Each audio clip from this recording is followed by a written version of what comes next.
All right. What is up, everybody? We are back with some more Invokers. Hope you guys are having a good day, man. Dude, it's been a pretty crazy week. And so I figured we would end the week off with a stream. I'm hoping, like, as we get closer to release and I'm able to get my workflow under better control, we can stream a lot more. But yeah, I've been doing a video series. It's a 4-part series that is about 5 hours long in total time. But yeah, I finally got that out of the way. So here we are. We're actually able to stream today. So I'm pretty hyped about that. But yeah, man, I'm just kind of chilling. It's Friday, happy Friday, Saturday for maybe some of you guys, depending on where you're at.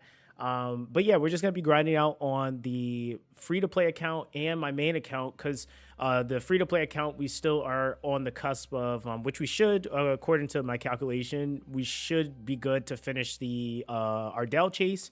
And then we'll be right into like a kind of like grind, resource, like recoup period. And then with the main account, we're just kind of free to do whatever we want. So we'll probably end up doing some arena too. But yeah, that's what we're going to be doing today. But either way, man, if you are here for the first time, we are streaming on both Twitch and YouTube. So make sure that you guys, pick whichever one you like and make sure that you guys like the stream. And I appreciate that. But let me see what's going on here. Yo, what's good, Kirito? You said my favorite bot, man. You said I have no stamina. How much daily should I buy? Realistically, it's like one. So like throughout the 3-week period, it's one refill a day. But if you have enough gems, you can do 2. But really, it's really 1 that you need to do. And then however much else you feel like you may or may not need. It just really all depends on where you're farming. I would definitely say for fresher accounts, you spend way more than 1 just because you're not necessarily at the exact stage that's the most optimal, or at least the minimum for what's most optimal. So yeah, you might spend a little bit more in gems, but after you kind of build up your account more, you typically tend to spend less on how much energy you're having to refill. You said, why are you looking like that? I mean, Lonzo, that's like asking me why am I black? I don't know what to tell you. Like, what am I supposed to say? I don't know. Are you gonna become my stylist? Pick out my clothes for me, brother? Like this is I mean, my AC's on in my house. It's kind of cold. I like. Why am I telling you this? I don't know. I don't know, man. You said, okay, thank you. Yeah, no worries, bro. I mean, yeah, don't go too crazy. Like, if like, if I'm being honest, like some of the best places that like I typically am gym refilling on, more arena entries. And I'll say, yeah, usually more arena entries. So yo, what's up, Kona? How you doing, fam? Yeah, arena entries, because like arena, it's like, especially depending on your bracket, it's like, all right, you're collecting up currency or token to be able to buy the stuff out of that shop.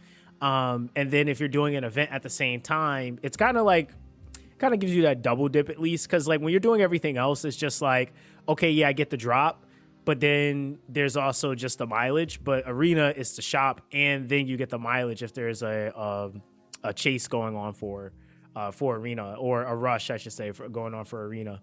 Yo, what's good, Katsuda? How you doing, bro? So yeah, like even with this account, like we're at 140 on the Ardell chase. So we just got to literally do arena, which we're going to finish that with no problem. And then Authar, which is just stamina. So I mean, really, it's just a mixture between these two things. And then that's GG, I guess. So yeah, that's kind of what we got going on right now. I think on the schedule too, we have a new event that's actually coming out, which is a campaign rush. So I think we're going to be actually going into the cycle of events. I'll probably make a video on this because we're going to be going into the next cycle of the revamp, but this isn't going to be for a rush. So I think that there's some people that don't realize there's always events going on, but there's literally events for chases, and then there's events for, like, if we're just being honest, it's for spenders. These events have, like, free to play should not be trying to sit there and do campaign rush unless legitimately you need to do campaign. At that point, people probably will do campaign rush because I mean, be honest, it's the best place to still farm to farm exp or xp, and then you still got to farm runes. But like if you're talking about like intentionally trying to do it for the campaign rush after a chase, usually that's just not going to be the case. So the chase for Ardell comes to an end in 2 days, and that doesn't start until the first, right? So that's a good chunk of time away. You said what happened if off one day? Will it change? Wait, will it cause significant damage? If you're off one day, if you've been playing the full like 3 weeks, missing one day shouldn't hurt you. It just depends on like what you missed, right? Like if it was like, okay, I was at the tail end of pushing on a ×2 and then I missed that specific day, then depending on the event, it can definitely affect your potential like crown accumulation. Because like take for example, you miss Sakael. Sakael only gets to 2 times one time in the 3 weeks. So if you miss Sakael, then you just miss it on a 2 times altogether. So at that point, you then have to reallocate where you're going to get that boost from for 2 times. So it just really all depends on what event it is. Because like Arena Rush, for example, gets ran 3 times. Althar gets ran twice. Ogrim gets ran twice. So it just really all depends on what it is that you were doing. And depending on that, then obviously kind of answers that question. Like same thing with the Invoker Summon Surge. Like if you didn't summon the very first rotation, at the very end of the event, they have it set up to where there's another guaranteed surge. But if you were say doing Titan Surge, if you miss that Titan Surge, then you don't get another chance out of 2 times for that. There's only 1.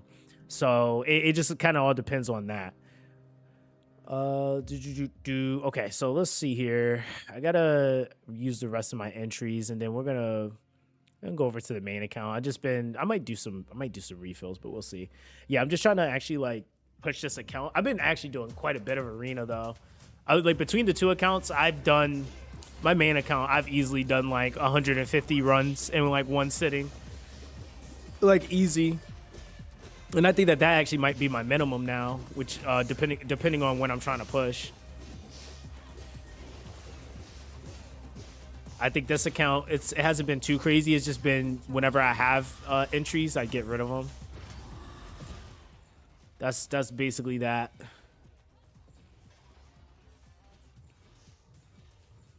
And I have my legendary, but I haven't even bothered messing with them yet.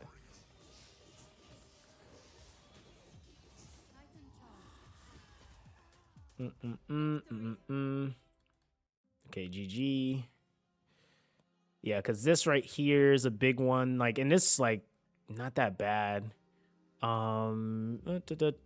We should maybe beat this one, possibly.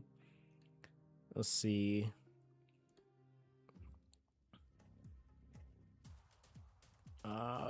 Get rid of the support.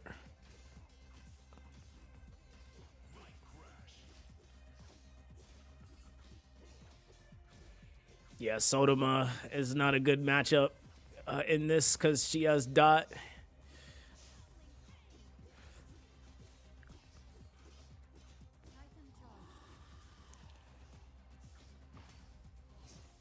Yeah, and I think I spent so much energy in this this rush for a free to play account. I actually had pushed a tourney for first place, and that was actually pretty hard. I'm not even gonna sit here and act like it was easy. They were definitely trying too. Like they were definitely trying to get me because I did what event was that? Was that Ogrim? Or which? No. It was not Titan. It was Crest. Was it Crest? Which one was it that I actually pushed it? Hold on. No, it wasn't Titan. I think it just went away. It was whichever one we just had that just went away, which I think it was. God, I can't even remember anymore. Yeah, it was one that just went away, and I pushed that pretty hard. I think it was actually. Hold on. Yeah, it wasn't Crest. It wasn't Titan. I forgot what we had before this. I completely forgot. Yeah, I pushed that pretty hard and I got first place. So yeah, that was painful. That was definitely painful. Yo, what's good, Rain? You said Zox, are you playing Etheria or ER? Said I don't see you on anymore. No, dude, I've been so busy playing this. I just haven't had time. That's really what it's boiled down to. I like have come to find myself between like recently. I just finished moving, and then I had to travel out of town, so I wasn't even stationary for that. So this ended up actually being the one game I've been playing for a bit. So I'll probably go and check it out because I was waiting for like the guilty gears and stuff like that. But Etheria has become more of a side game for me at this point, if anything, because it's not really. It's not the game I really wanted it to be. So that's fine. I'm like, hey, I'm not the target audience, I guess, at that point. But I still enjoy the game, if that's fair to say. Yo, what's good, Mighty Zoo? How you doing, bro? I'm doing all right, man. I can't complain. I'm alive. You know, the work week was working, so I'm good. I'm good. I can't complain. Um, you say you started a new account for the low rated challenge. Got Alescu as my first epic and Serene as my second. Serene worth investing into. Okay. I'm gonna show you something with Serene, okay? Because like there's a lot of people that don't realize how hard Serene can hit. Serene does a crazy amount of damage. Like she's one of the probably like maybe 3 characters in the game that has an insane okay, so to paint this picture, her ultimate has a 999% multiplier. I don't know who thought that was a good idea, but they gave it to her. So I'm just waiting for them to give us 6-star gear because my God, I don't know who thought that was good. Like, because it's great. Like, don't get me wrong. The one weakness she has is like any other RGB is that if she's in a disadvantaged situation, she doesn't perform well. She's also very single target focused and she's a very selfish unit. So she is a damage dealer through and through.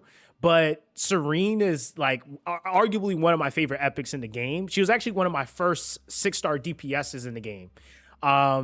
And she hits like a freaking monster truck. I'll even say this. My Serene currently is my solo character that I use in like Coltmos to handle like the towers and stuff like that. I don't have anybody else doing towers. It's just her. Like, so that's like how hard she can hit. She gives herself, I think it's crit damage up buff too. Like, so she's a crit monster. She's definitely a really, really good unit. A lot of people aren't aware of that though. And I will also say it's also part scaling up in the build, right? So it's like units can be really, really strong, but it's like, is this person going to dump those resources into her over, say, like their legendary? So I think once we get the system with the, that's going to give us the kickback on like dupes and stuff like that, it'll be much easier for people to fully invest into their rares and their epics and stuff like that. Because there's some strong epics. Like like another one that I like that's really strong is like Zelasi, for example.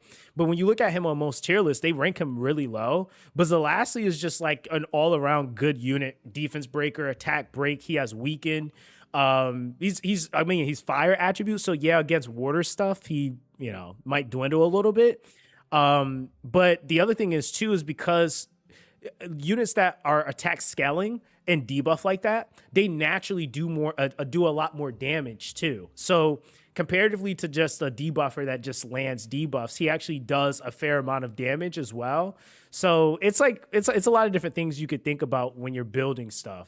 You said since coming back to the game, I'm noticing way too many new players using the in-game tier list. It's definitely hurting them doing that. Yeah. See me, what's up, see me? Listen, one of the goats of free to play. Listen, dude, I was so sad when you left, and now I'm so happy that you're back. Like, I'm not even kidding you. Like, it genuinely brings joy to my heart. I'm not even kidding. Because I tell people all the time, I'm like, dude, see me help me out so much, like learning this game when I first started. Like, I'm not even kidding. But so it's just cool to see you back, fam. But yeah, that's one thing that like.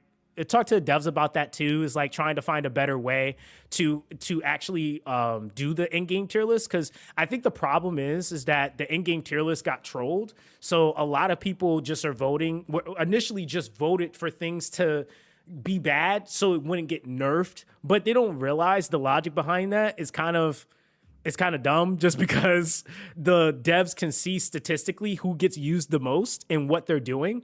And they can also run, like, this is any dev team, by the way, they can run tens of thousands of tests on one individual unit at any given time. And they can find the errors, they can find how much damage the character's doing, like whatever it is. So they know who's the strong cream of the crop of the game. So I think that the idea that we have control over who they adjust or buff, for example, yeah, they're I mean, they know already. So yeah, we ain't really fooling them at that point, right? So I think there's that. And then now we have a whole bunch of newer players coming in. And so what's happening is that also on top of that, you have people that are getting a 5-star for the first time. The 5-star seems really good. And so they are trying to give an honest opinion of it. And so the rankings are also off, because when you look at a given character and you see a character has only received 5 ratings, yeah, that's not really it's not really good, I guess. Like, because that's like, it's already subjective to rank something, but then when it's only five out of how many people actually playing the game, is, you know, kind of one of those things too. So you said, is it worth investing in Ardell? Ardell is mad strong. He's actually an excellent debuffer. Right now, and it's kind of the talk right now where the game is. There's certain things you can't do just because of allocation of stats. Like a character, like especially if you're newer, you're either going to lean into a specific aspect of a character. You're going to either build them for their damage, or you're going to build them for whatever other thing they do. So it's like, oh, they support, or like say they're landing debuffs and they're debuffing. Like if you're trying to do an accuracy build, it's really hard with the current gear, especially working up, to do a really good accuracy build and then also damage at the same time. And that's just because of stat allocation as of the moment on 5-star gear. And once we get, you know, accessories, we get 6-star gear, it'll be much easier to hit those bare minimums that you need to hit. Substats should be rolled higher. Main stats will be much higher as well. I would assume at some point we're probably going to get new sets and stuff like that too. So I wouldn't be surprised with that. So I think like that's the thing with Ardell, even putting him on a full sin, and that's what I tested him on both a damage build, a crit based damage build, and then also an accuracy build. He actually performs way better on making sure he's built for the accuracy, just simply because if you go for the crit route, you're just losing a whole bunch of utility, and it makes it to where he can't scale as high in the game in terms of the content. So the accuracy build allows him to actively do his job, considering his whole kit is all about debuffing, transferring debuffs, stealing buffs. Like, that's his kit. So just trying to build him as a crit-based damage dealer is actually counterintuitive to what he actually does. So it's like the argument, yeah, you could do it, but is it worth doing it? And it's like, no, not really. So there are a few epics I would say are not worth taking to 50 at least. Where you said there are a few epics I would say are not worth taking to 50 at least in the game. I guess it all depends. Like I think that's kind of the. It's kind of hard to be like, don't play until you get something, because when are you going to get that something, right? So it just kind of all depends on what it is. Like there definitely are some epics that I'll look at and I'm like, I don't know about that. But then it's like for example, like some of the accounts I've done where like I'm just like going ham on my epic pools, and it's like, oh, you started out with a Kamfar, you started out with Falray, you started out with freaking Ruthos. And then I had like another account where it was like I wasn't getting any epics. I think one account I did, the only epic I got for a minute was Fulric, and that was it. So then it's like, then you now are you're shifting downward into the rares. And I would even say like there's a few rares for sure that you would absolutely like take up. But then there's some that I'm like, I guess the same argument could be made with even the rares too. It's like there's some where I'm like, I'm not taking that up. But it's like if I don't have anything else, it's like, do I just wait? Or do I like it's this game is all about decision making and seeing what you get. I think as of right now, you have pretty good like accessibility to like the fusion units and stuff like that. It's not super out of the way. But I'm really interested to see like where the game goes because of clan like content, because the focus is Spire, but I'm interested if if what we're getting from clan content is going to shift the focus. Like, are you now going to need to be developing things for clan content? And so that then might very well also shift what characters are actually more important to worry about or to consider. So it's like, it's kind of interesting seeing a game evolve in this way. But yeah, I mean, that's kind of like even some of the newer characters that they brought in the game. They don't really seem to have a solidified spot in the game yet. But I mean, I don't know, right? You said I started a new free to play the day I came back and already into insane 10 on most bosses. The game's definitely easier now than it was 4 months ago. Yo, yeah, for sure. It absolutely is. Because that's the thing. Like, I think people were able to hit insane in like 3 days, right? So, like, that's like, that wasn't happening even when I first started. I mean, shoot, we still had the uncommon as our starters when I first started. And you started way before me too. So, yo, what's up? Hola, amigo. How you doing, fam? You said, how you doing today? Not too bad, Tiger. How you doing, fam? How's everything going? How's everything going for you, man? But yeah, it's definitely much better. It's definitely much better. You said Sion is one of them. He ain't that guy. Yo, what's good, Rasta? How you doing, bro? You said I'm just worried about gold and memoriam costs for upgrading 6-star gear. It's gonna be pretty high. It's gonna be pretty high. But what's gonna more than likely have to happen? It's gonna have to be stage balance. I'm pretty sure. I would think the devs might already have that possibly in the works, because there's two things that usually have to happen, right? Like when these next difficulties come out. Like, let me actually swap over to my main account real quick, right? So when these next difficulties come out, and the only reason why I know for a fact we're gonna have up to stage, I think 20 or so at least, is because I literally have missions for them. So that's kind of its own thing, right? So when you're thinking about like the balance that comes with that, right? It's like, okay, 6-star gear is going to come into the game, but where's the bare minimum now for 6-star gear to drop? Is it going to be stage 16, or are they going to make an adjustment? It is possible that they could make an adjustment to our current difficulties where 6-star gear might drop at a very, very low percentage, say starting at stage 16, for example, or stage 15 even. And then goes up in not only drop rate, but then also quality as you go up.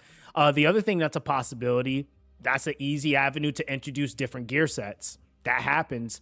The other thing that can also happen is they could, for example, the tolerances now matter more, right? Like I'm 1,000%, like, people are talking about how tolerances aren't a thing now, but I'm like, dog, I think almost by design, it's almost felt like because they already have known they were going to take them up higher, tolerances are going to be a thing, because there's no reason, if they were never going to really be a thing, there would be zero reason to have it to where characters have tolerances that need skill ups. Like, so I was just kind of like thinking about that, and I was like, man, like, tolerances you can kind of brute force now, but like some of the durations as you go up, like if you get stunned, you're there for a really long time. Like you're just like you're there for a really long time. And like one boss that you kind of don't want to fight for very long, if you can help it, is like Ogreum.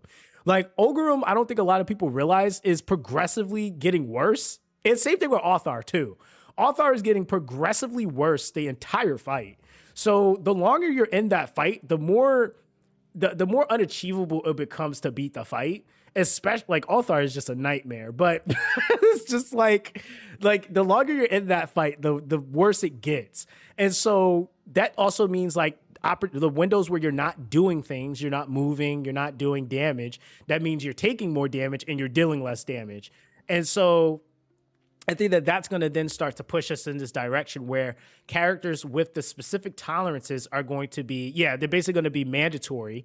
They're also, again, going to probably end up being the best in slot for those higher stages. And the other thing is, too, is if you lack the skill ups, they're going to be the ones that get the most benefit out of tolerance sets.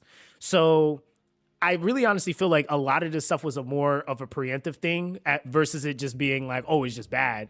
It's cool that we don't have to go so crazy over it, but I definitely can say like once you get into like stage 16s, 15s even, you start to kind of see how like, okay, my characters can get like the crush challenge. They can be just crushed for a hot minute. Or mana burn is terrible on higher difficulty. Like that's just instant ticks to your HP and you're dead. Like that's just how that goes. So yeah, it's like really honestly certain ones that are really bad too. Because they're stackable, they're stacking. You know, you said tolerance is definitely designed for higher stages. At stage 20, the only characters who would have full tolerance against things would be legendary characters with maxed out skill. Yeah, and that's something I kind of seen. Like I definitely kind of seen that coming. You said so epics especially would need tolerance sets to hit those thresholds. Yeah, that's why I'm kind of hoping we get what's it called like set like layouts so we can like change our gear sets because I was just like honestly like some of these characters you are going to have to build them in a tolerance set if you want to run them in something because the idea too that you're going to skill up every single character right away is also a whole nother thing. That might also shift the importance of the of a specific tolerance. Like one of the tolerances might be more manageable than the other. So then now that's a prioritization for a character. Like it's so many things that's going to shift. But I also think that with that, you're going to get more. I think the economy for like skill books, resources like gems, summons, like a whole bunch of other things should be going up as well with the more emphasis of needing to have those things invested. So I that's at least what I would hope would happen with like clan implementation when they do like the I forgot what that game mode is called that they were talking about, the Infinity Dungeon and stuff like that. You said fitting room similar to Ray would be nice, just a spot to quickly swap between sets. Yeah, exactly. Like anything really would be would be appreciated at this point. You said Hex disabled does Hex works disables not. Yes. So Hex. Yeah. So wait, somebody asked about that. Hold on, my bad. Oh, that was you, Lonzo. My bad, bro. Yeah, Hex is disable. You have to read certain characters too, because like even Sakael is like that. Like I think it's Jinx. Is there a Mind Worm? I always mix these two up. But it basically blocks a portion of the passive.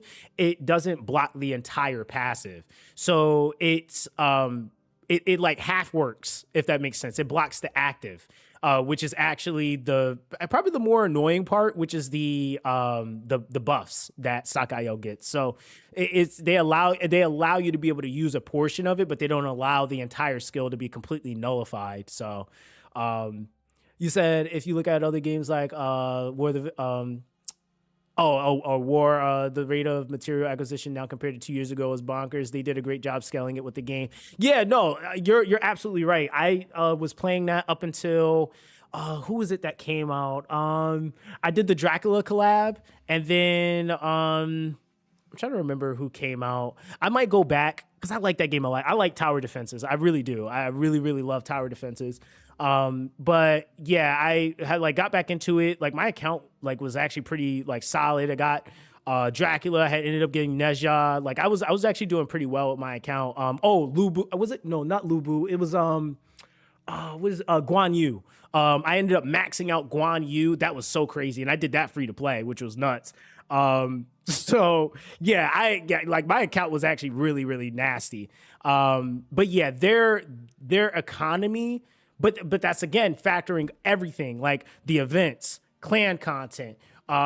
It's a really, really solid economy. It really, really is a solid economy. So yeah, I'll definitely give them that. They really did a pretty solid job with their economy in the game. They did.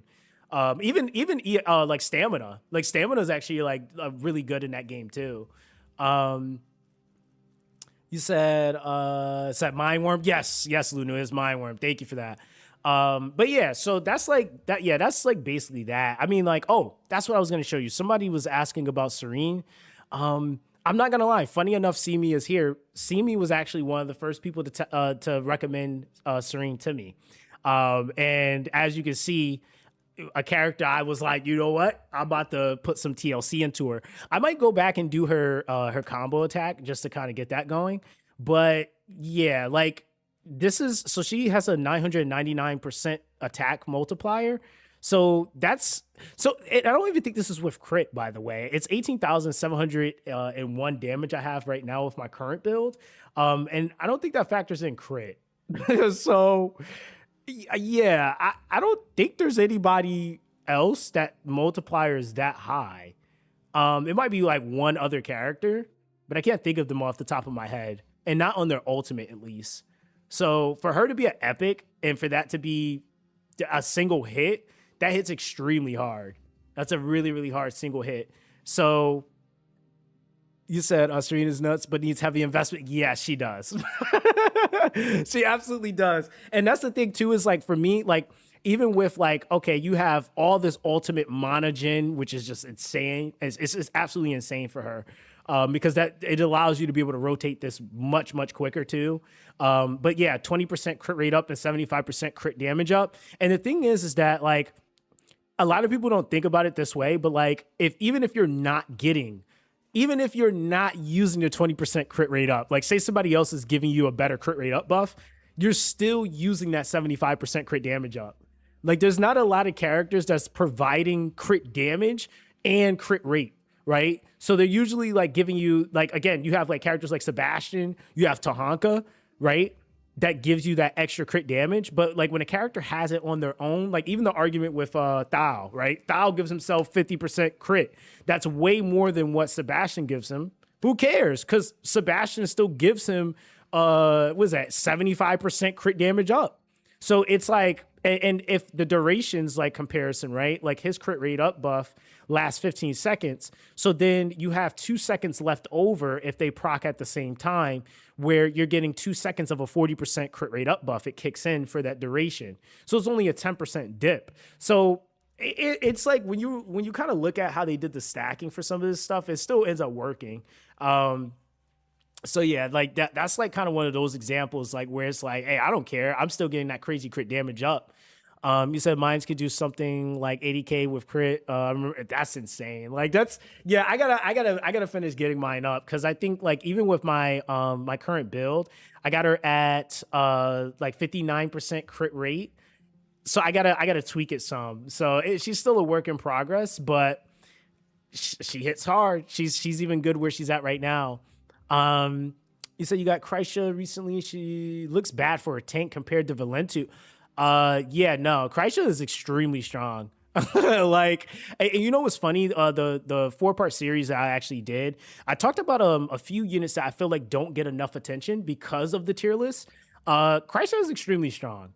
A lot of people don't realize it, but like, okay, to also set this premise too, most LDs are strong. I would be like, I'll say almost all the LD legendaries are strong in their own respective right. Even like ones like Shadek, for example, he's a pain in the absolute neck to fight in PvP, but he's a good character overall. Same thing with Virtuous, like they're all really, really good. So that's kind of the thing. It's like, you said no sustain feels lackluster though. I mean, that's the same thing that could be said about like Virtuous. Like Virtuous doesn't really keep himself alive that well. Like I again, mine is fully built and he's good at giving himself like damage mitigation parameters, but he still needs a healer. Like he's not going to absolutely not. Did you say buff Duska? Dude, you have like one of the strongest Duskas in the game. You're gonna be over here blowing everybody up with a buff Duska. Because you know why? They're gonna buffer too much. Like they're gonna buffer way too much. That's the thing. So okay, let's talk about Kreisha, right? So here's the thing, right? What is she? Iron Bands? And okay. So let's see. You got your taunt accuracy down, all defense scale. Now, the thing about her is you have immunity, you have deflection on her, right? And so the thing about a character like this is that you're building, she should be naturally more bulky anyway. Most of her stuff is going to be more than likely HP, accuracy, defense. That's going to more than likely be most of her stats, right? Then you'll mix in your skill recovery and all the other jazz that you need. But she's a bulk character. So the fact that, you know, you're, for example, reflecting back damage, that's already going to be its own thing. You also are like, I guess reducing crit reduces damage. It just really all depends though on who's hitting you. So that's kind of its own thing. but yeah, so she's not bad at it. I just think you have to build her for that. And then like in PvP, she's gonna be on resistance more than likely too. Just because I mean she has immunity, but if you could keep her where she's not being afflicted by any debuffs as much as possible, then that just gives her more opportunity to be able to reflect damage. I think the problem that you're gonna run into with her is that she's gonna need to be built. Like, I mean, even in terms of her skill ups for you to really get that extra value out of her build. It says she used to have a 600% damage multiplier on top of her poison. Oh, it was a good time. Yeah, she didn't. Yeah, she. If they gave her that back, she would be back to where she was, if not like already crazy, to be honest. He says she has less HP defense than other tanks. Yeah, so I mean, I honestly I feel like for what she does, and that's the thing too, is that with LDs, they also naturally have advantage. So even like comparatively, like let's say for example, I'll give you a perfect example. So she has 9.8k. Let's compare it to Virtuous. Virtuous has at max 12.5. So he's way more bulky, but he also doesn't do any debuffs either. You said, are tanks even necessary in boss content right now? Hyksis, yes. I'm trying to think. Hyksis, depending on the tank and what they do, like heal reductions, stuff like that can be helpful from them. PvP, it's absolutely necessary to have a taunt tank of some sort, or a tank in general, like at least. Tower content, it's very, very necessary depending on who the tank is, because some of the tanks are not just outright tanking, they're supports. So like Ruthos, for example, is I consider these units to be hybrid because they're not just giving you, they're not just tanking, he's a support, right? Like he's removing debuffs off the allies. He's granting shield to your entire party. He's reducing speed on a target. He's launching and hitting with heal reduction. So the things that he's doing, this is going to be, I would even argue he's one of the staple characters for like Tower, for example, for like lower rarities. Ruthos is a staple character for his respective tower. Same thing with like Recriel. He's also staple for the water tower for a lower rarity. But when you look at what he does, taunt and self-shield, combo speed down, accuracy down, attack down. So these things, it just really all depends on what you get, right? You said Virtuous stats are silly, though. His overall stats are so much higher than anyone else. Yeah, and you know what's crazy, too? Virtuous still dies fairly quick. Like, I think even with Virtuous being built a certain way, Virtuous is still, like, it's kind of one of those things where he's, even if he has certain values shown, like HP, for example, my Nerval still survives longer than my Virtuous, for example, right? And she's not even fully built like he is. Like Virtuous is still a character that really honestly feels more like a DPS that can tank. Like he's still good, but he definitely feels a lot more like a damage dealer that buffs. Versus like Nerval feels like a tank support. Like she definitely feels like she takes damage. You know, she's healing, reviving, she's doing all of that stuff. He, for example, will die first usually, and I have way more invested into him for bulk stats, which is like weird to me, but it is what it is. He's still a great character with the AoE revive, and then even just the general buffs that he has, the harden, all that stuff. He's really, really good. But the thing I think with him is that he's going to get his real shine and content that's really going to take advantage, which might be clan versus clan or some sort, or co-op content. We can actually revive 10 dead allies, because it's just such a specific thing. And it just seems so weird to me. Like, why can you revive 10 people? like why can't you do that? Like, that's just random to me for it to not be a reason for it. And I think that there is an actual reason for that, because again, there would need to be something coming for you to be able to revive 10 allies and it be mentioned in a character's kit as a thing. So yeah, I think that that's where he's really going to shine, and that's going to make him a staple in whatever that content is. Because that all on its own is going to be powerful, just being able to AoE revive. And I mean, I don't even know how many people that would be, but it's 10 people, at least if it's one person picking a character. He said, let's be honest, Virtuous gets a big benefit from being like the only champ in the game with his passive already. Yeah, his passive is good, right? Like whenever an ally HP drops below 30, 445 HP shield buff on them, it is good. It's very, very good. I mean, the thing too with that is that like, excuse me, a lot of characters that are going to be coming not only in, but then the characters that are already in the game, once they get their passives, the value of the units that just came in recently, which is why I think they brought them in, which is going to be, I think Kosmi has it. No, it's block buffs. I think does she have Mind Worm? I don't think she does. I don't think she was one of the Mind Worm characters. I think it was, I'm trying to remember. Oh, Luxare. She's one of them because she has suppression, and then she also has, was it? No, she's not the Mind Worm either. Who the heck was the Mind Worm? It wasn't you. They were all buff stills. Mind Worm, Mind Worm. It was Ardell, and it was somebody else that got Mind Worm. It couldn't have been Adolis. Am I? No, it wasn't Adolis. Who was the other Mind Worm character? Hold on, I'm trying to think of this patch. It was Ardell, and then I'm missing someone, I think. Oh, hold on. No, it wasn't Gladstone. Gladstone's value is going to shoot up, though. It is. He is one of the characters for sure that's going to shoot up. Oh, Nautila, I think it was.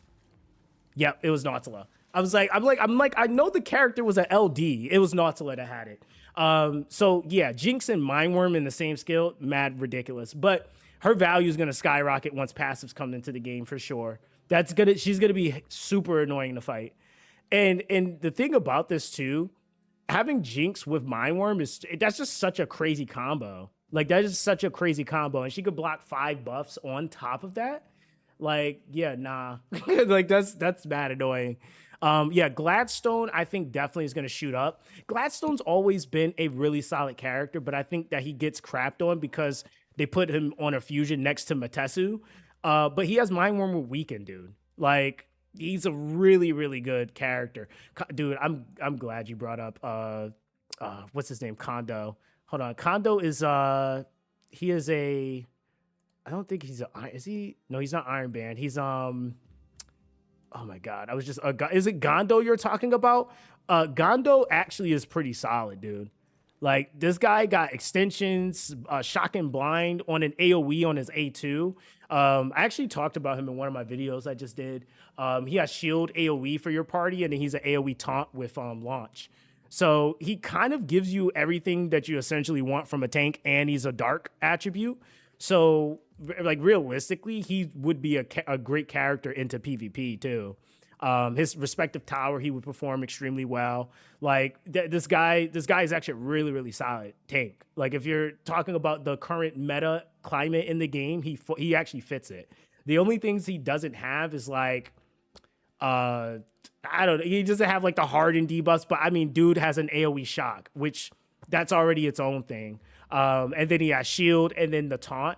That's all great stuff with buff extension. So you said Velexos or Quadrax for Serene. Ooh.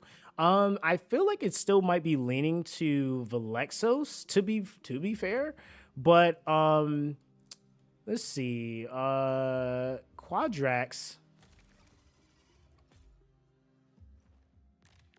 Yeah, it's gonna be Velexos. There's like the thing with Velexos, man, is she doesn't need this accuracy either. Like Velexos is straight damage. Like it's just straight damage, right? So attack up, cool. You got your shot debuff, you have weaken, right? But this is what really matters. It's that defense break on every other hit, and then you come out of this with a 50% up attack up buff and a 20% skill recovery up buff.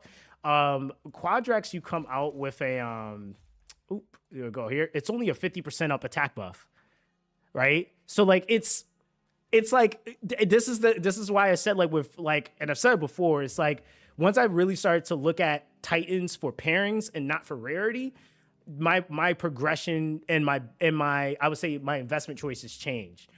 Titans are very much so about who they are paired with, not their rarity. So some of the best pairings in the game is literally rare Titans. Like I say it every time, but Valexos is one. But the very first Titan they give you, Latria, one of the best Titan pairings in the game. One, it's universal, but then two, same thing. You have that defense break on every other hit. It's all damage. And then you also get a mixture of some support as well when you come out of that invocation, which kind of gives you a little bit of, like, I guess, sustain opportunity or a sustain window.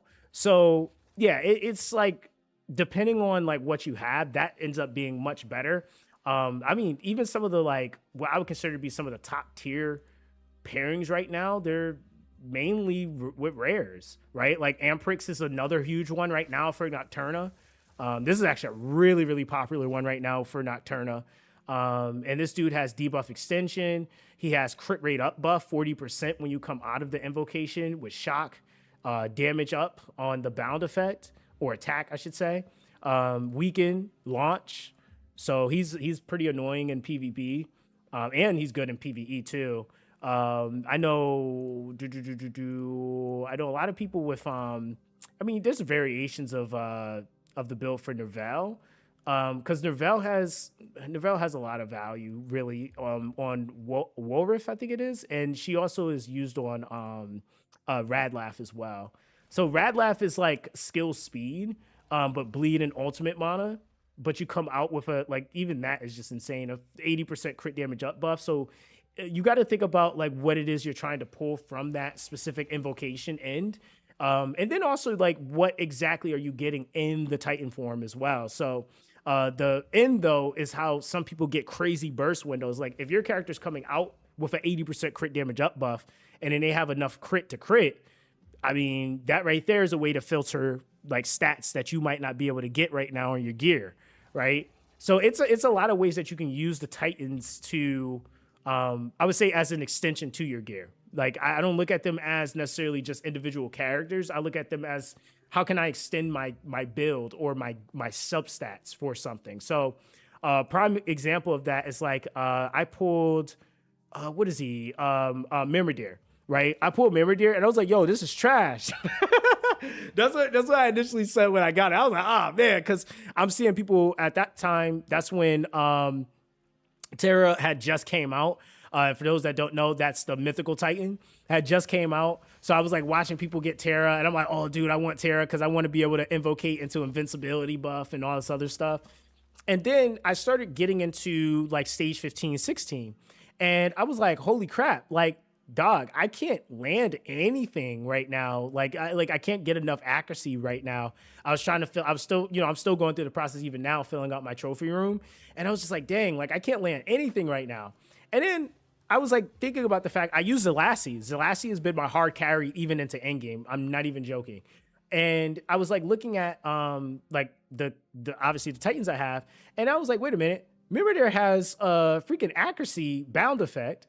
And I was like, the whole time I was equipping Mimir to my Sebastian, right? And I was doing that for a minute. I was just like giving them to Sebastian because I just didn't really, I was like, oh, it's a legendary. I'll just give it to Sebastian. You know what makes it worse by like the fact that I did that is then you read what Sebastian does and you look at Sebastian's kit and you're like, wait a minute, this guy has not one debuff.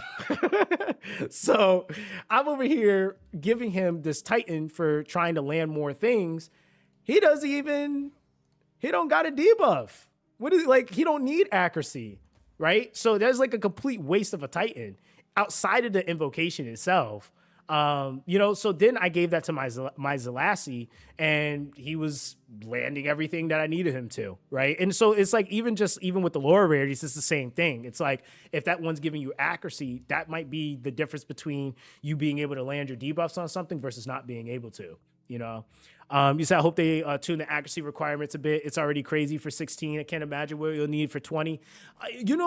See me. That's what I'm kind of interested to see. Like, what is our gear stat scaling going to be, and what are accessories going to be adding?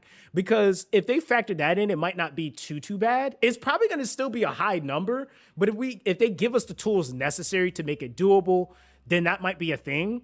But I think it's going to be the balance of what it takes to get those necessary tools to like the grind behind that. And then like they're gonna probably have to do some rebalancing if we're being honest. Like I really never have seen too many times where you're implementing new stages and there's not gonna there's not gonna be some adjustment that needs to happen. Because usually, and from what I've at least noticed from dev work, they usually will go the route of implementing something and scaling it too hard so they can tone it down if necessary, versus not making it hard enough.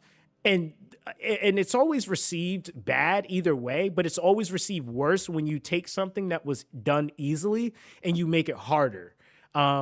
People don't like that, versus like if something's too hard and you tone it down, you at least can go from like, I guess, mad to happy versus from mad to more mad.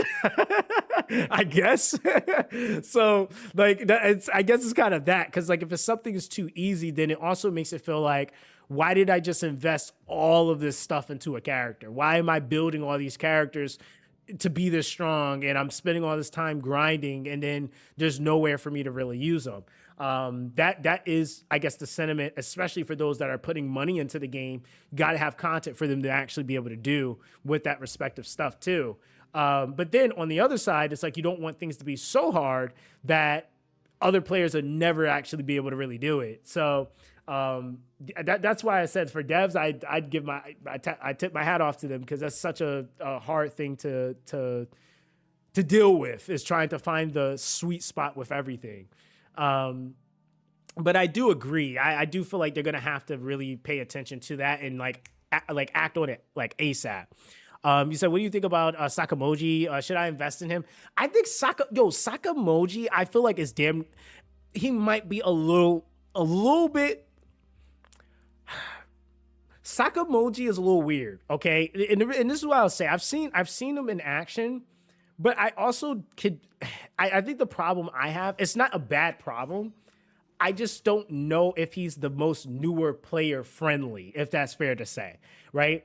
Because he has so many stipulations behind how he scales, and I'm still trying to work out what his perfect balance is, because he gets damage increase off of the number of buffs on a target, but then he also gets a scaling off of the number of buffs on himself as well. So there's like the reduction of the cooldowns there, and like what's the most optimal for that.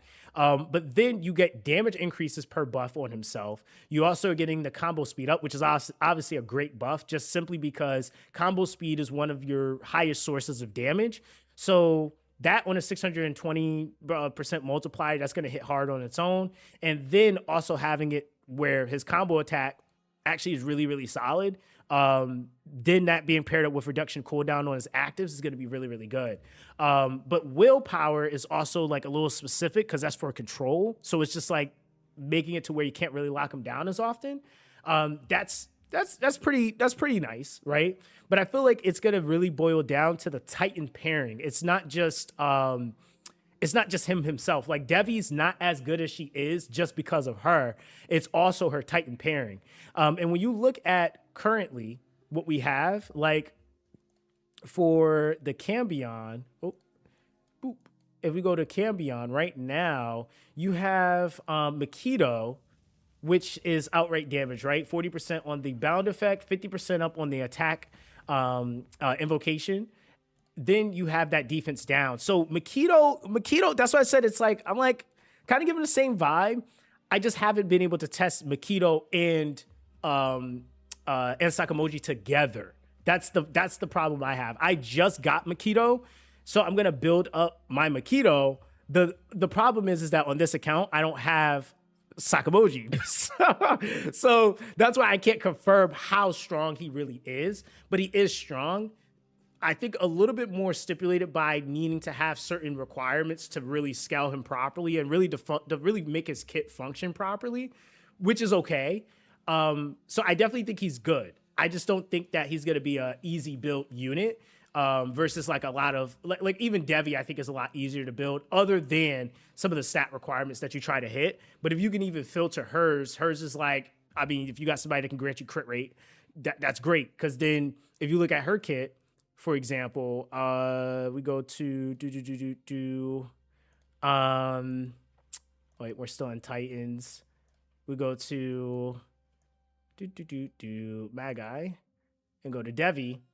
Devi is like very straightforward, right? So you have shortening of random debuffs on herself, ultimate monogen, skill recovery up, 100% crit damage up, and then her ultimate reduces cooldown. Like there's no stipulating factors.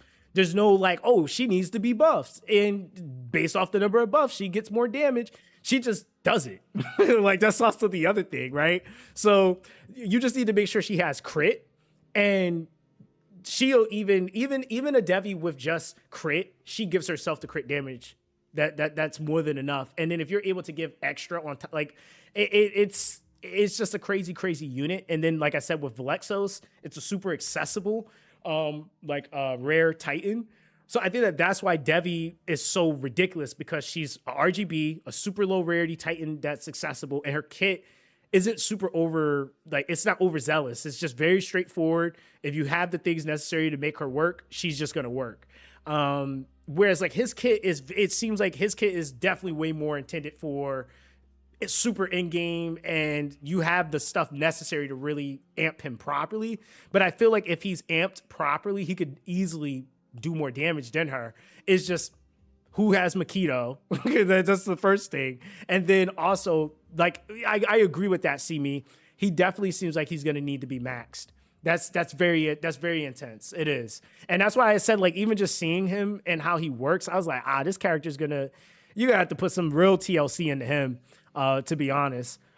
You said when 6-star gear and accessories drop, he might end up being absolutely busted. Yeah, I think that's right now where we're at. I think a lot of characters need that 6-star gear, because even like for characters that are like in those, I kind of talked about that in the recent videos that I'm going to be dropping. I won't be dropping them this week, but next week I think I'll probably start releasing some of them. But I talk about that with like some of the characters, because of how we have to build. There's some characters where you can't pull the entirety of their value, because you have some characters that's like doing crazy damage, but then they also have some really nice debuffs. But if you start to build into accuracy in the areas you really want to land stuff, you now need like 450 plus accuracy to land stuff. Like that's taking away from your damage at that point, because you can't focus on your crit and all these other things that you need properly if now you're trying to lean into accuracy with the current gear that we have accessible. So yeah, I think 6-star gear is going to be super game changing. And then I also think that the accessories, like I really am hoping that accessories do something unique. Like outside of just giving outright stats, I'm hoping that they have, like, even if it's not the accessories, like say the substats or whatever, it doesn't have to have a unique skill. I'm just hoping that they have some really cool substats, like, or even set bonuses with the accessories or something like that. Because they did mention that accessories are going to be coming from clan content. So I'm kind of interested in seeing how that's going to affect everything, because I think that that's going to change even the beginner progression. Like if you like hop into a clan as a beginner and you're getting certain things, it's going to push your stat parameters up much quicker. So people will probably get through like a lot of stuff even faster than we're even doing it now. So yeah, it's a lot of shifts that are going to happen, I think, in the next like month and a half. So I'm excited for that though. I am actually pretty excited for that. Dude, we finished this chase. Get me out of here. I do not need to look at this chase anymore. Like, I do not need to look at this chase anymore, dude. I think doing multiple chases at once is just so daunting, dude. Like, I just can't, man. But yeah, Sakamoji Gawara, I think is like gonna be really solid, man. Yo, what's good, Lohack? How you doing, fam? How's everything going, man?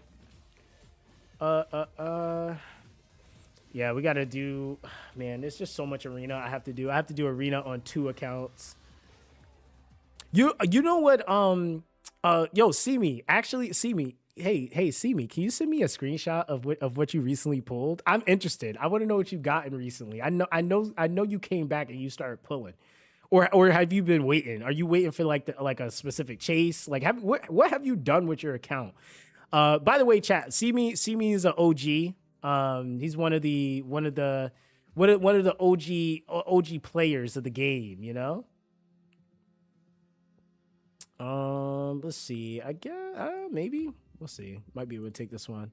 So doing all right? That's not too bad. What time is it for you right now? Is it like late at night? I think it is. I think it is. He said I pulled like Trine on my new free to play. So I struggled to build her well at all because of the gear. That's fair. So getting accessories on a new account could make that so much easier. Yeah, that's why like I'm super interested in seeing like what I can do with my new player account once accessories come because it's still young enough for it to be relatable, but it's at least old enough for me to. And let me actually go and finish arena on my other account first. It's still like in a good place. Like it's crazy like how. Okay, hold on. Let me actually show you guys this. Right. So these are both free to play accounts, but this one I actually started for the Ardell chase. This one I started during the Tyrannus chase. So I'm probably gonna delete this one, but it's so sad. So I'm gonna tell you why I didn't use this account. So I did mention it and talk about it in the video, but the problem with this account was it was rolling too good. Like I'm not even capping. Like this account was kind of dumb. Like this account was starting to do some stuff, and I was just like, bro, I'll be over here like super speed clearing stuff in a second. So the thing is that like with this account, right? I was like, all right. Now, Matesu, like a lot of people sleep on Matesu because they're like, oh, he's a fusion.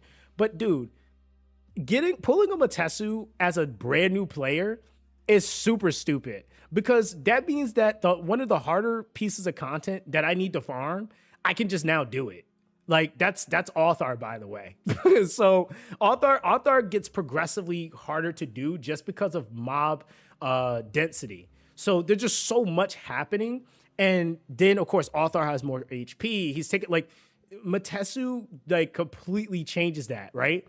But the crazy thing is that not only is Matesu a powerhouse in there, but Red Riot is also a powerhouse in there too. And I pulled her early. Now, to give you perspective, you're technically just from logins, right? You don't get Red Riot until like a day 150.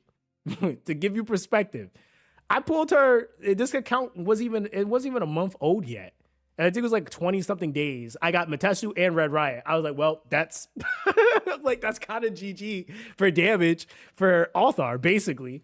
So I was just kind of looking at that. I also needed to see too, like the parameters I could really push, like for getting the tournament done. Cause I started this account way too late into the Tyrannus tournament, which is why I don't have Tyrannus. But yeah, getting Matesu and Red Riot, I was like, all right, this is starting to do a lot. Fulric is great, by the way. He's absolutely amazing. He's actually one of my favorite supports in the games from the epics right now. Fulric is really, really good. And then when I pulled Serene, I was like, all right, guys, I gotta start over. But then I'm not gonna lie, the other account is starting to kind of look nice too. It is. I can't complain. Because, and I would even say in some ways this other account is just as good in its own respective right. But I ended up for the legendary, we ended up getting Furnos. So Furnos is not bad. Furnos is great actually. Furnos is actually and I want to be intentional with this too. I haven't built him because Furnos is one of the best units in the game. Okay. Furnos is not just a tank, but he is a true buffer. Like this man buffs. And I don't think a lot of people realize that he's not just a tank, but he's also a buffer at the same time. He's a taunt tank, number one, right? So you get that taunt tank, 50% attack down. You have self-healing AoE based off of damage dealt. Then this man grants his allies, okay? He grants them movement speed up, 35%, okay? Then casts a 30% crit rate up buff and a 50% crit damage buff. I was like, dude, I can't use this guy yet. He's gonna throw off my stuff. I was like, I gotta wait. So we're not gonna build Furnos right now because he is very, very good. He has weakened in his kit. Like this is a really, really good unit.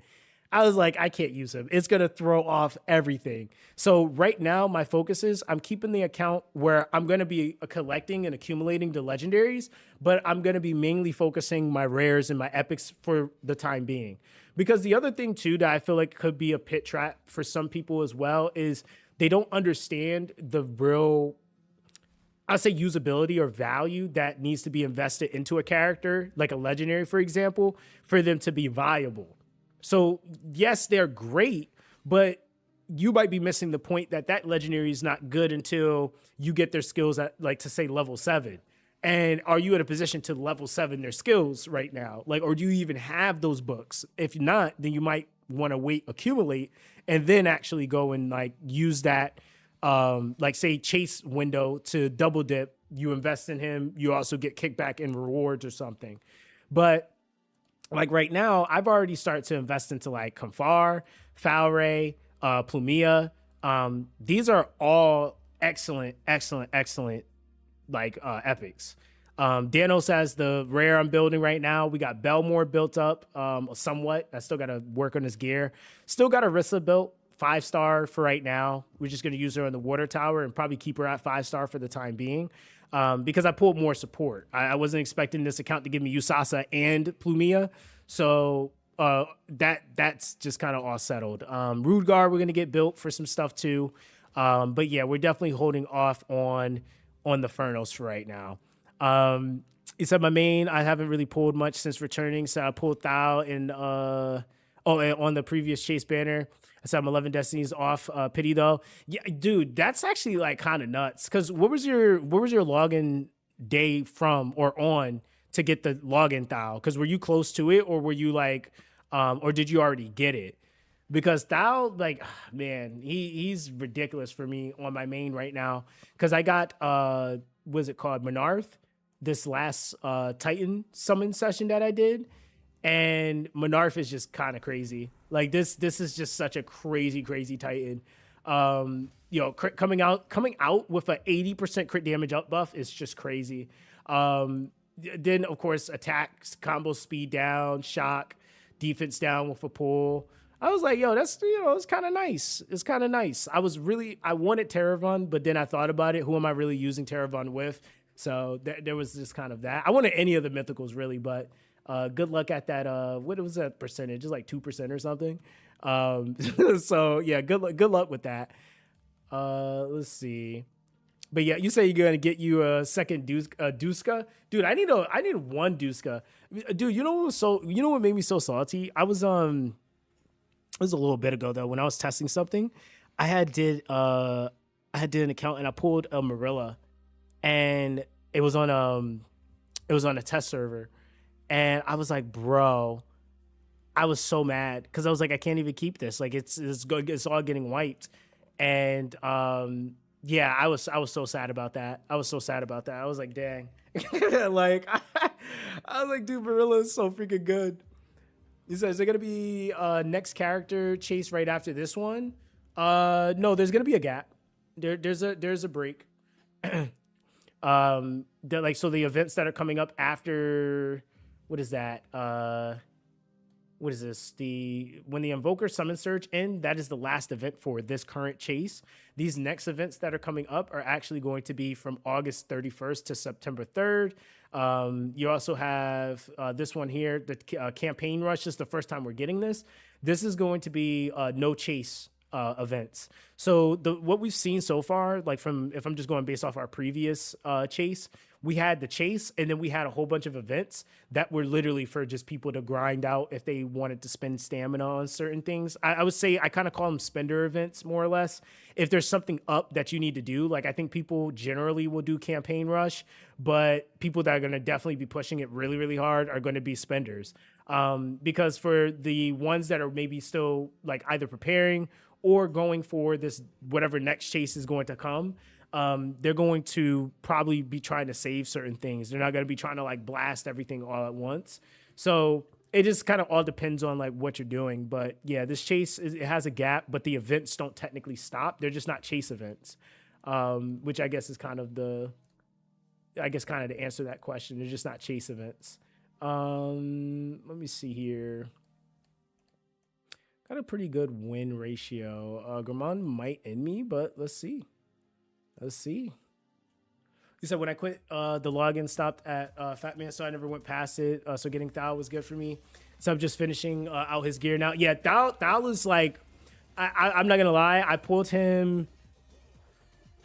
I think he was still playing when I pulled Thal because I got him pretty early. But once I got him built up, like yeah, he night and dayed my account for damage. So I feel like for most people, if you get Thal or if you get a Devi, like your damage is just kind of crazy. Like and even just in terms of building those characters, they're not the hardest units. They have a little bit of a gear ceiling that you need to kind of hit for their minimums, but definitely not like super complicated in terms of how they work.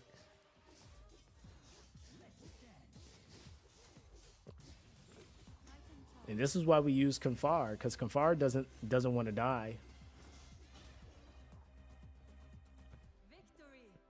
You said please Revizia for my first legendary is good. I have to max her out. Wait, I have to max her out Ruthos? Well, yes, Revizia is good if that's what you're asking. She's a unit that I would consider to be hybrid, so she's great debuffer, but she also does buff. Most of her buffing comes from her ultimate, though. So the thing about Revizia, which I think she's still, I guess she kind of leans still a little bit more to debuffing, but she has a great combination in her ult for buffing skills that you kind of just want.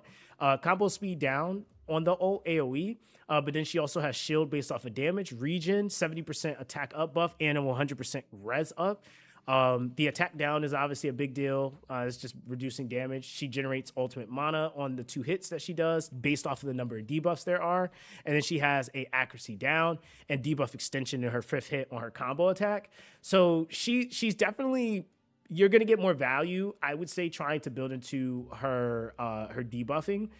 But the more you get her skilled up, the more you can take advantage of this, because even the shield for her, she needs to be doing some damage for that shield to really make sense. She does grant herself an attack up buff, which is nice because that attack up buff also she scales off of attack. So that's kind of the thing with a lot of supports in the game. There's some that scale off of like HP. There's some that scale off of attack. So you just have to be intentional on reading those specific things, because like Fulric is like that. Like Fulric's heal scales off of attack, but his shield scales off of HP. You have like Plumia, who scales, I think she scales off of attack as well. Usasa, I think, scales off of attack. So that's why like one of my go-to builds is a lot of the times it's HP with attack stats. Like it gives me the bulk necessary I need, but then also gives me the main percent stats that I can use to help scale those characters. But yeah, Revizia is really good. Ruthos, I'm assuming you were asking if you said she really does good. Oh, you're talking about Revizia? Yeah, she does. Yeah, she absolutely can. That's kind of like, I was saying that with a couple of supports, like some of them actually do really good damage, but a lot of people don't notice it or know that they can because they just see support. But yeah, she's one of those characters that can do it too. Ruthos is, or I think that's who you're talking about as far as like maybe comparing them. I'm assuming you're asking about like investment wise. He's gonna be a little different. I think the thing that's comparable is obviously the shield. His shield is based off of max HP though, right? So not like the hardest thing in the world to build. I also think that because they're 2 different attributes, even if you were to take him to 5-star, you would still use him, right? He's going to still be an Earth Spire. So I think even with Ruthos, you might not go all the way and maxing him and stuff like that, but he's still going to be a great character to build up. He still does well for his respective tower for sustain and stuff like that, or extra layer of sustain, damage mitigation. He says the hero Azuma Thunderclap. We're building Azuma's top tier, by the way. So Azuma's very, very, very strong. Let me see. Yeah, so Azuma. Yeah, I mean, you got to launch in the AoE or launch in the A1. Sorry, you have I think it's 80% res down. That's ridiculous. This is by far one of my favorite combinations in the game when you have a defense break with a weaken. Now, one of the things that you'll start to think about with these types of games too is like the order in which a skill happens. It does matter, by the way. Like, so when you have a skill happen in a certain order, it actually can change the damage. There's some characters I realized they could be doing more if their skill order was different, right? So like for example, like say for example you had a character and they attack buff first and then defense break after. It's completely different if you defense break first, then attack buff. Like now that defense break, you're getting an attack buff that's then now allowing you to have more time to scale your damage into that defense break that you just procced. Versus if you do the opposite, there's going to be a window where you're not hitting as hard. And then whenever that next hit comes in for that defense break or wherever it is, then your damage will scale. So that combination where you got the defense break, so you're scaling your damage, but then you also have that weaken, which is then making it to where they're increasing that damage even further, and it's 20%. It's one of my favorite combinations. That's why I like using Zelasi as much as I do, because he has a defense break weaken in one skill. But the other thing is too, he has stun with Hexen into a block revive, right? The thing about this is that this is double AoE, stunning, and then also then having the opportunity to potentially kill and then block or hex, then block revive. Then also having damage that increases off of the number of debuffs on the target. This is a crazy combo. This is really, really good. Really, really, really good combo. And then you have the ultimate mana generation per number of debuffs on the target that he generates on the 5th hit. This is great. I would even say for me personally, he was like the only other character I could think of wanting for something like Authar, for example. But generally speaking, this is a great kit. Like he's going to be able to do a lot of stuff. But even when you're looking at the tolerances, he's going to go crazy on Authar. But like I said, generally, he's going to be a really, really solid character. So yeah, Azuma is a great, great, great pull. It's kind of the same thing with, who was complaining? The homie Lonzo was complaining because he pulled, what's his name? Was it Kaiose? I think he pulled, did you pull Kaiose, Lonzo? Yeah, he pulled Kaiose and was complaining. I wanted to throw hands with him. I'm like, dude, you got one of the best takes in the game. Dude over there was like, he sucks. I'm like, really? I'm like, bro, really? Yo, I'm like, get out of here. You said, I know what you're talking about, Invokers, but did you see the trailer for PoE 2? It said new character. No, I haven't seen it. You gotta send it to me, bro. So Callistia is my favorite epic tank.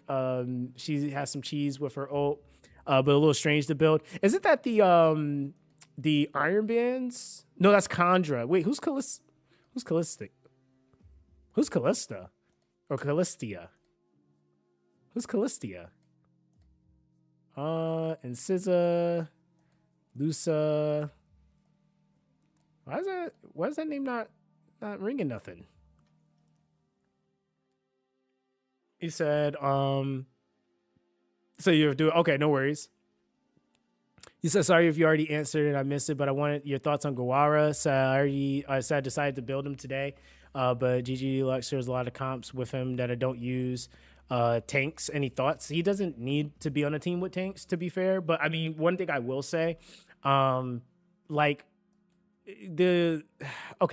so Gawara is, and I was kind of talking about this, not on like the stream, but I was actually talking to somebody about this. Gawara actually has the potential to do great damage.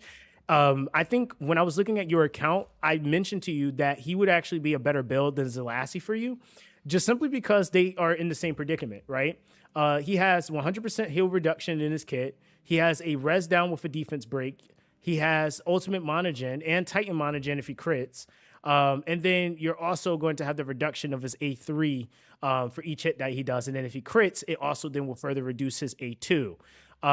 So the thing with him is that we're close to 6-star gear. So you're gonna be able to probably build him a little bit easier.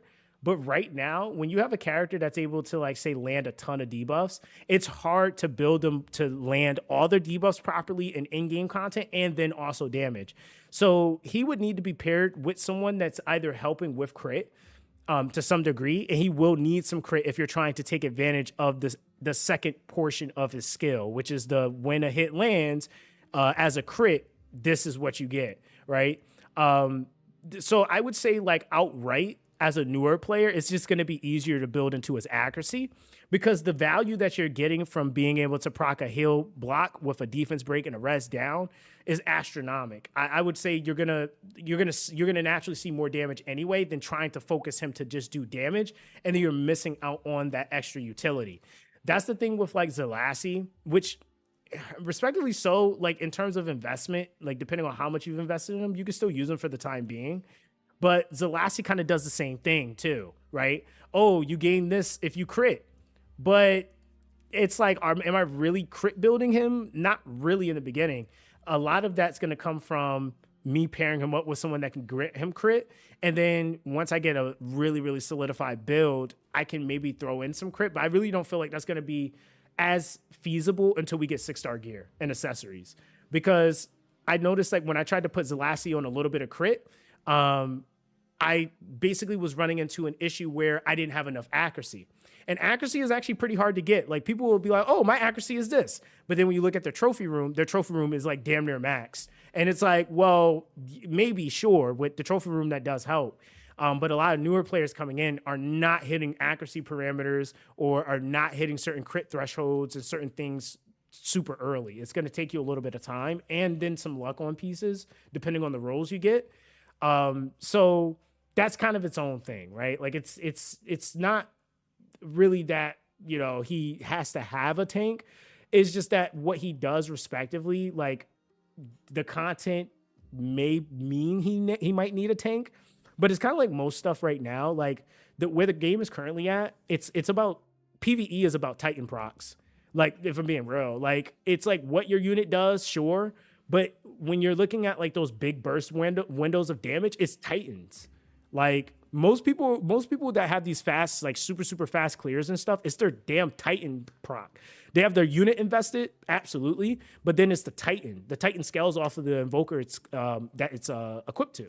So that's kind of its own thing too. So I would even look at like with Gawara, do you have like, I don't even know if he even has one right now, because I know for Zelasi, there's a couple options, but let me see. For Cambion, you would need, no, he doesn't even have one right now.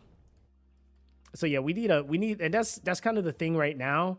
Some of the units are not, you're not able to build them as best as you can just simply because they don't have a Titan pairing that makes more sense. Like if you're doing damage, you can definitely throw him on like a Makito, but if you're trying to make him land things, he would need an accuracy Titan, and he just doesn't have one.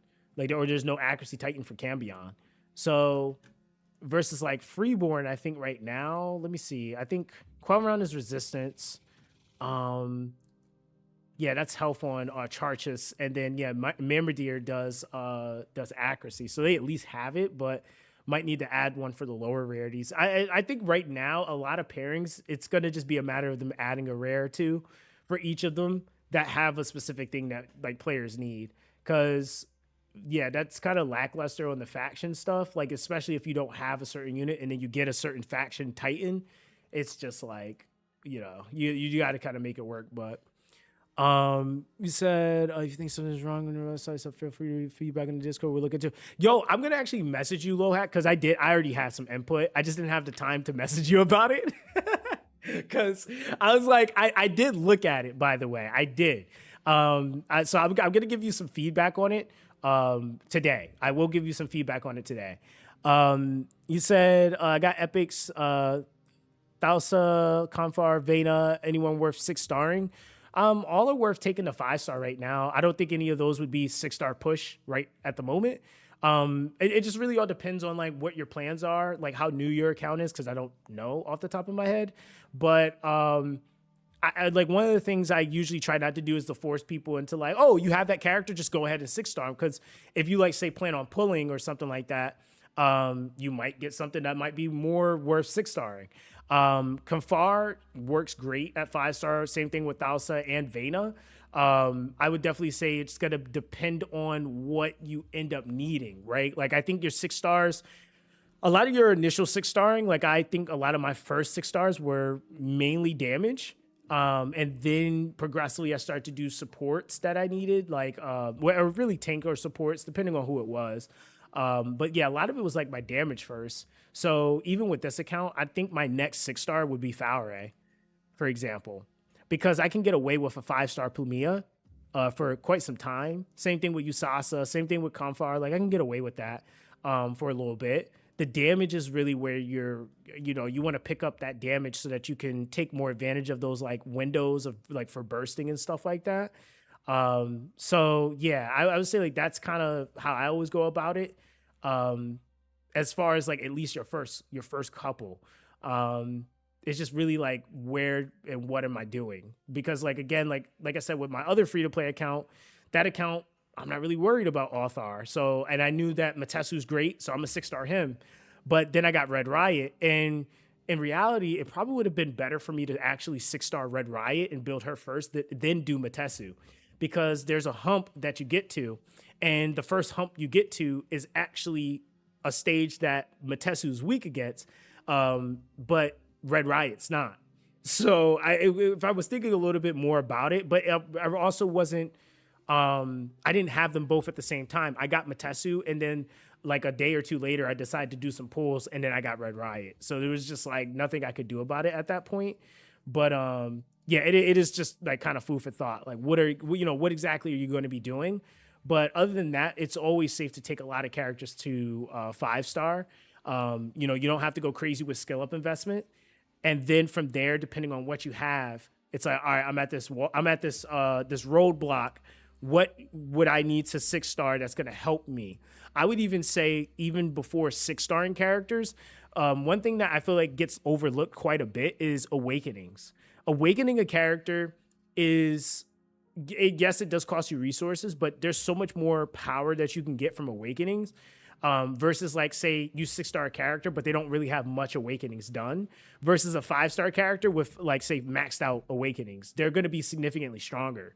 Awakenings give you a crazy burst. So yeah, that's like kind of another thing to think about too, I would say. You said my first 6-star is Alexu. Alexu has been a great 6-star for a lot of progression. He's great in PvP, great in PvE. One thing I am kind of wondering though is like with him that like he was doing a little bit, I think, too much damage in PvP. So I know that that's something that probably will be getting addressed, because he's actually doing damage that you're not supposed to even be able to do. Like and that's not even like oh, he's just that good. It's like, no, he's legitimately doing damage that it's random. Like the multiplier for it will be like 12 times. Now it's 24 times. Now it's like it is just randomly spike. So I know they're gonna have to put something on him. I don't know what it is that's causing him to do that. But I will say people have been mentioning that he's not.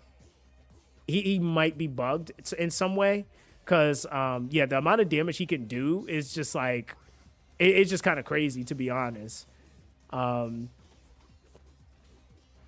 You said Science started to feel like a fraud. No, I mean, to be honest, dude, he's one of those characters that needs some TLC, man. Like, you definitely want to give him a little bit. Oh, they're scraping me right now. All right, you got it. You got it, man. You got it. You got it. You got it. You got it. Hold on, I can't find my mouse. Yeah, you got that, brother. You got that. He invoked. I should have actually looked at what his team was, but yeah, with that and Araza, yeah, I'm trolling. I don't know why I fought that, but hey, here we are. Here we are, dude. Being a level 37 account and seeing somebody with a Nautalia is crazy. You said his ult is based off how much debuffs are applied. Yes, but that multiplier, it's off though. It's not that. It's not that like, oh, okay, there's this multiplier happening and it's just a number of debuffs. There's actually a scaling that's happening with it that's not correct. So it's not even just that the person has debuffs. He can get those scalings even if they don't have a ton of debuffs. So that's kind of the thing. That's why I said it's something off with him. It's not It's not that like they're just like doing the right thing and we just don't realize it. It's like, nah, there is something wrong with it. Um, I just don't know specifically what it is. You said they need to buff it? Yeah, I don't know about all that, man. Units honestly that can like do scaling off of like the number of debuffs on the target and like their parameters that they raise are like kind of high. I'm just like, nope, I'm not fighting that. Like one of the most like, believe it or not, one of the most annoying units for me to fight is actually Ivory. She's a LD epic. She's pretty annoying.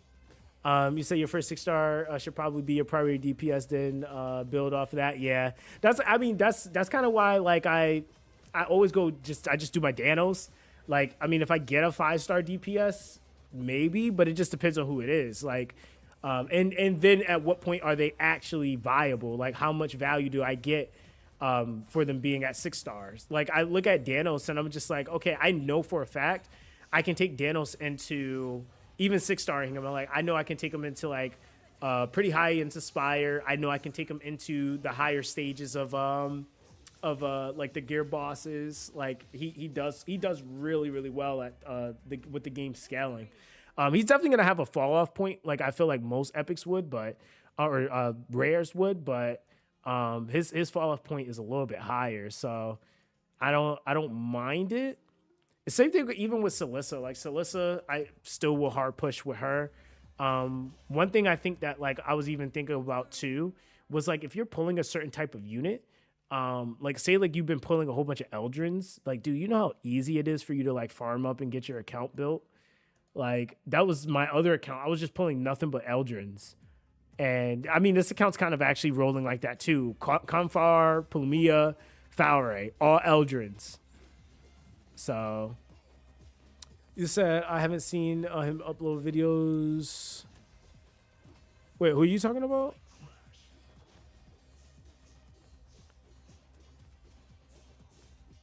He said I thought something happened to our man. Was he talking about Scion?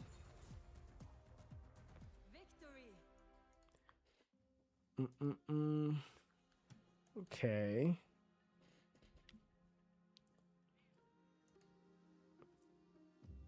You said I only pull Nocturna. Dude, I wish I could pull more Nocturna.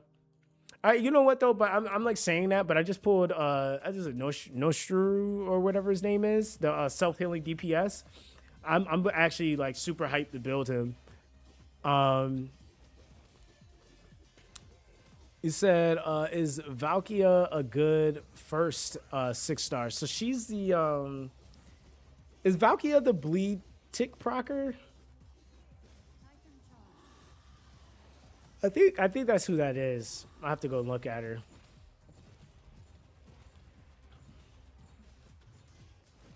Dude, why are you still here?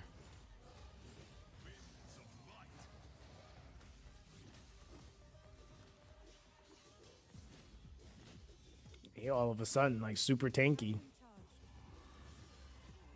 Yeah, 6 bleed, right? Okay, yeah. So yeah, she's the daughter. I feel like personally, I feel like she's gonna shoot back up. Yeah, I feel like she's gonna be able to shoot back up with newer content coming out. I'm hoping that they make bleed like bleed is not like as bad, but it's not as relevant as I would like it to be. Because even like there's some people like where their units are still clapping everything, right? But they're not doing it in the same way. You said I pull a trench lord or trench horror Sazal. Should I invest in him? He's good to take up. I'd say initially like 5-star. You can start with him, and then see like if you get anything else. Because he's solid. He's definitely solid. So just don't bring her into Althar. Yeah. Right now, yeah, definitely don't bring her into Althar. She gonna get smoked in there, or she gonna make you get smoked as a whole.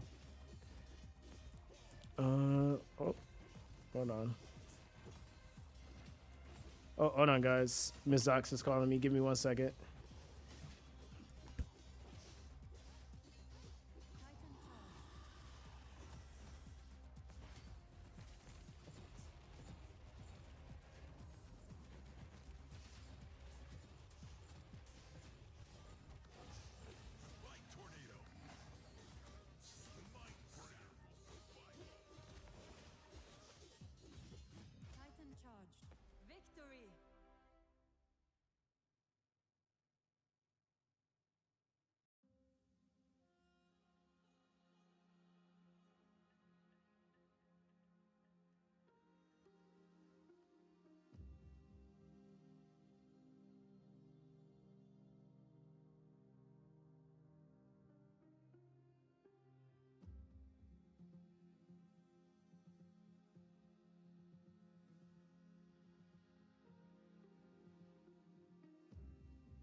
All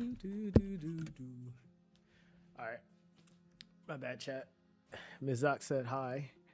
Okay, so what are we doing here? We got 4 more entries. We'll get rid of these. He said, "Do you equip 4-star gears? Do I equip 4-star gears? Are you talking about like on my main account or on this account? Because this is my free to play account. Yes, if you're talking about this account, on my main account depends. Like it would need to be a piece that like got the substats that are like kind of crazy, and then it rolls something stupid. Like it would have to roll into something like 3 times at least for me to keep it. So that typically no though, just because of the main stat scaling. So yeah, it would have to be like a specific piece. It would have to be something that like is really giving me it's like letting me hit a stat parameter that I might not be able to hit without it or something. But usually no, not really. You said Shamey's dude, spenders use 4-star gear. Like it's like gear is not really like that's not really bound or confined to spending, because if you get gear, you have like say for example you're spending but you buy more energy, you have a more of a chance to get gear, but it doesn't mean you're getting good gear. so, so that's kind of that, right? Like there's some free to plays running around with crazy gear just because of luck, man. Like every gear grindy game is like that though, to a degree. Like there's some guys that they have to spend at a crazy margin for it to really basically make sure they're going to get good gear. And those games are usually like ones where like if you spend a certain amount that, or you buy gear packs and stuff like that, like Epic 7 is kind of like that. Like there's spenders that you're just never going to touch their gear just because they have the ability to refine them over and over and over and over and over. Like we don't have any systems right now that really can do that, other than like obviously leveling them. But you kind of know if a piece is going to be good or not in the first few levels. You don't even have to take them to like take it to 20 to really know if it's going to be that good. So honestly, I stopped all my gacha except Bleach. So I feel blessed besides playing Marvel and Overwatch. I mean, dude, you gotta spend money and invest your time into things that you genuinely enjoy. You can't you like that's why I even say like when people are like, oh, don't you think that this is that? And I'm like, I don't know. Like like what I feel is maybe price a certain thing, or I wouldn't maybe put I wouldn't maybe put money into that. Somebody else might be like, hey, that's something I like and I don't really care or I don't mind. Like there's guys on this game, they don't think like I'm telling you right now, there's people that's like, oh, these people like players hate these prices. I'm like, yeah, that might be true for some, but it ain't true for all. Cause I know there's some dudes that are just like, hey dog, I got disposable income, and I'm not even making this up. I'm actually quoting someone right now. I have disposable income. I don't care. I enjoy the game. I'm just trying to have fun.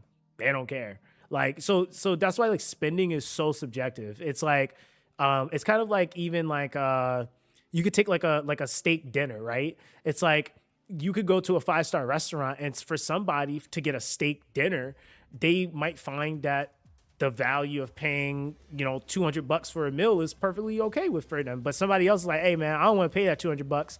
I'll go get my steak dinner from somewhere else. And they rather just pay like the 50, right? So it's all subjective. That's why you'll never really hear me say like what is too expensive for somebody, because I don't know. I'll say like it depends on the person. It really does. Because like I would even say like with some of these games where you have dupes and all that other stuff, like I mean, like I said, I found myself on like certain gotchas, dude, dropping like 10K in a month, like on certain things, and it's just like, was that really worth it? I don't know. like some games, like one game I welled on for like, and I've been playing it for 8 years, was Last Claudia, and that game I never regretted any moment I spent on it. I still enjoy that game, and I play it passively now because I'm so end game, but yeah, I would I never regretted it. I was like, and it was different phases in the game where packs were priced differently or resources were different, and it was what I enjoyed, and I didn't mind spending on it, You said, you said, look at me. You said I never cared about the prices, but I understand the value for of some people. Yeah, I think that that's the difference, right? Is that you can be empathetic or you can be understanding to the sentiment that people share, but it doesn't mean that you have to share it, because everybody's reality is different, right? So yeah, like I'm not gonna confine the guy that wants to spend and say like, oh, you shouldn't be spending like that. Like, no, that's his money. Like, I'm not gonna like, and especially if it's his money he just got the spend. Hey, do you, brother? I ain't gonna tell you how to spend your money. Um, he said, just got pulled Odolus. Seems nice in PvP. Is he worth to invest in PvE or?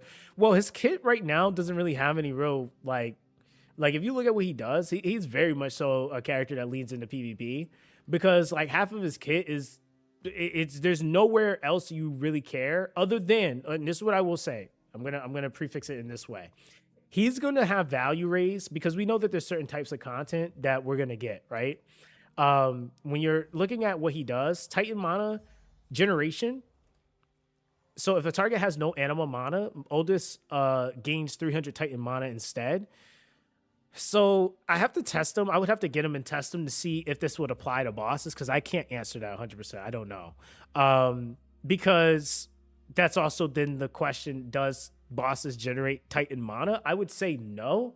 But again, it might be one of those weird things that might work. But if you're looking at the actual debuff itself, it's 300 Titan mana being reduced. That's specific to players. So his value is going to skyrocket in things where people can invoke and typically where you're playing against other players. So it would be like PvP. If there's any clan versus clan content where we're active, or GVG, I should say, where we're fighting other people's rosters, he would be nasty in a 3v3 setup. Like he would absolutely be a pain in the neck because of what he does. The ultimate is usable at any point, really. I mean, if I'm being honest, but it's like, is it worth pushing that? I mean, Titan block is also like super exclusive to PvP because that's the only other place where somebody is invoking as of the moment. So yeah, it's like a majority of his kit is specific to that. So it's like, can you use him? Will he do damage? Yes. Will he obviously he has burn, he has weaken, like will he have value there? But it's like, am I taking him to max for that? Probably not. The things that you're really looking for, I would say, are going to be like the movement speed down, the Titan mana generation, degeneration, and then also Titan blocking. Those are like the big selling points in his kit. So I would say for me, this would be a character I would take the 5-star for right now. I wouldn't even worry about trying to 6-star him if I was free to play. I would use him in PvP, and that would probably be it. I probably wouldn't even put skill books into him right now, if I'm being honest. Not until I had a for certainty on where I could really get more value. I feel like the more areas you can get more value out of a character, the better. But if you're super early in the game, building an epic that does more of the specific things that you may need, or even a rare in some cases, is going to be better to your progression than building a character where 90% of his kit is about Titans. So it's like, well, that, all right, cool. But now I'm not really getting any other value, versus like if you were to build like a Zelasi or somebody else where it's like, okay, we got weaken, we got defense break, we got attack down, we got, that's all the other stuff, right? So yeah, I would say for me, from what I've seen, he's mainly PvP right now, like honestly. He said, oh, this is a good counter for PvP because the AI is broken. So if you target an invoker who is summoned first on the other team, Titan block, they'll never pop a Titan, gives you a huge advantage. Oh yeah, like without a doubt, he is a game changer. I will say that. In PvP, he's a game changer, period. And I think isn't he the only one? Isn't he like one or two units, or the only one with Titan block right now, or in Titan mana reduction? Like, yeah, he's the only one that does that. So you don't have a bad unit. I don't want to make it sound like he's bad. It's just that it depends on what you're trying to do. Like if you're looking at the content available and what you would be getting the most value out of, it would just be PvP. But as soon as we get other things where again, Titans are more involved, and it's like, okay, you can proc Titans in this content, you can proc Titans in that content. his stock value is only going to go up. But yeah, in PvP right now, he is absolutely a pain because I do fight him, especially when you're in like the upper elos. You're gonna fight Odoluses. Like it's gonna happen. He's pretty annoying to fight. Um, and especially like if you're looking at your defense, like people usually with him on their defense or with him on their offense going up against your defense, they're gonna beat your defense. All they got to figure out is like what Simi said is who's procking the Titan first, and he'll shut him down. That's just basically what he does. So yeah, fun unit though, I will say, and I kind of figured that was where he was going to land in the game. But I think that was kind of the intent behind him. They wanted him to be that type of character. Says kind of what I thought. So I keep him on the side for later. Play him. And he's my focus. Focus on my Ardell for yeah. So your Ardell is definitely going to be more of a priority than him. I will say, to be honest, like the Ardell's utility is generally more usable, really. So you could build him full crit damage and probably get good damage out of him. He has decent damage scaling. Yeah, you could. I think that's kind of one of those things too. Like it's just a matter of like I think it's kind of like most units for that matter too. Like you can build majority. Even Ardell, like for example, he actually is like not bad on a crit damage build. It just depends on like I guess what you have access to at what point. It's just way too many variables. But yeah, I would say like if you have that ability to do it, you could. I think like that's kind of why I don't really mind like getting duplicates, for example, because I'm that type of person where I'm like, okay, I want to have like, for example, I did the double Nerval, and they're completely different in builds. Like they're completely different, and I kind of like that because it's like, okay, I can play this one this way, but I can also use this one with this, and then when I put them together, I can build them so that they interact with their different buffs this way, or with the same buffs this way. And so like with some of these characters, it's like you can kind of think like even like with my main, I got a double Matesu. I'm so excited to build those. I'm not gonna lie. Even double Koladon, I'm kind of excited to build too. It's just not the right time for me to really focus on that. So I'm like, all right, when I get to it, I'm gonna get to it. But some of these units are gonna be annoying to fight in doubles. So like Aldalus against like super crazy Titan like focus push teams is gonna be annoying to fight two of him, for example, because now he's already shutting down one character, but if anybody else was going to be able to proc and go after, he's shutting down another person. So it's like there's going to be a lot of different strategies that'll start to pop up once people start getting like their accounts really solidified, and even people like starting to build doubles, because like one of the strongest like double combos I've seen obviously in terms of damage is like I think Zachary was probably one amongst the first to like really do it with the double Velexos and double Devi. And I was like, dog, like, like stuff is fainting like instantly. Like there's like such a crazy push on damage, dude. Like it's insane. You said I use Princess Pony. Oh God, Kayla's. You said after sitting at 2.5k attack crit 70 2.5 k attack, 70% crit, 140% crit damage, and she out damages everyone. But my Duska for most content, sometimes ignoring their debuffs, or ignoring their debuffs is worth it. But that depends too. Like I get what you're saying, but then like a unit like Kalis, for example, because Kalis is what? Eldrin. So Kalis has more rhyme and reason for it too.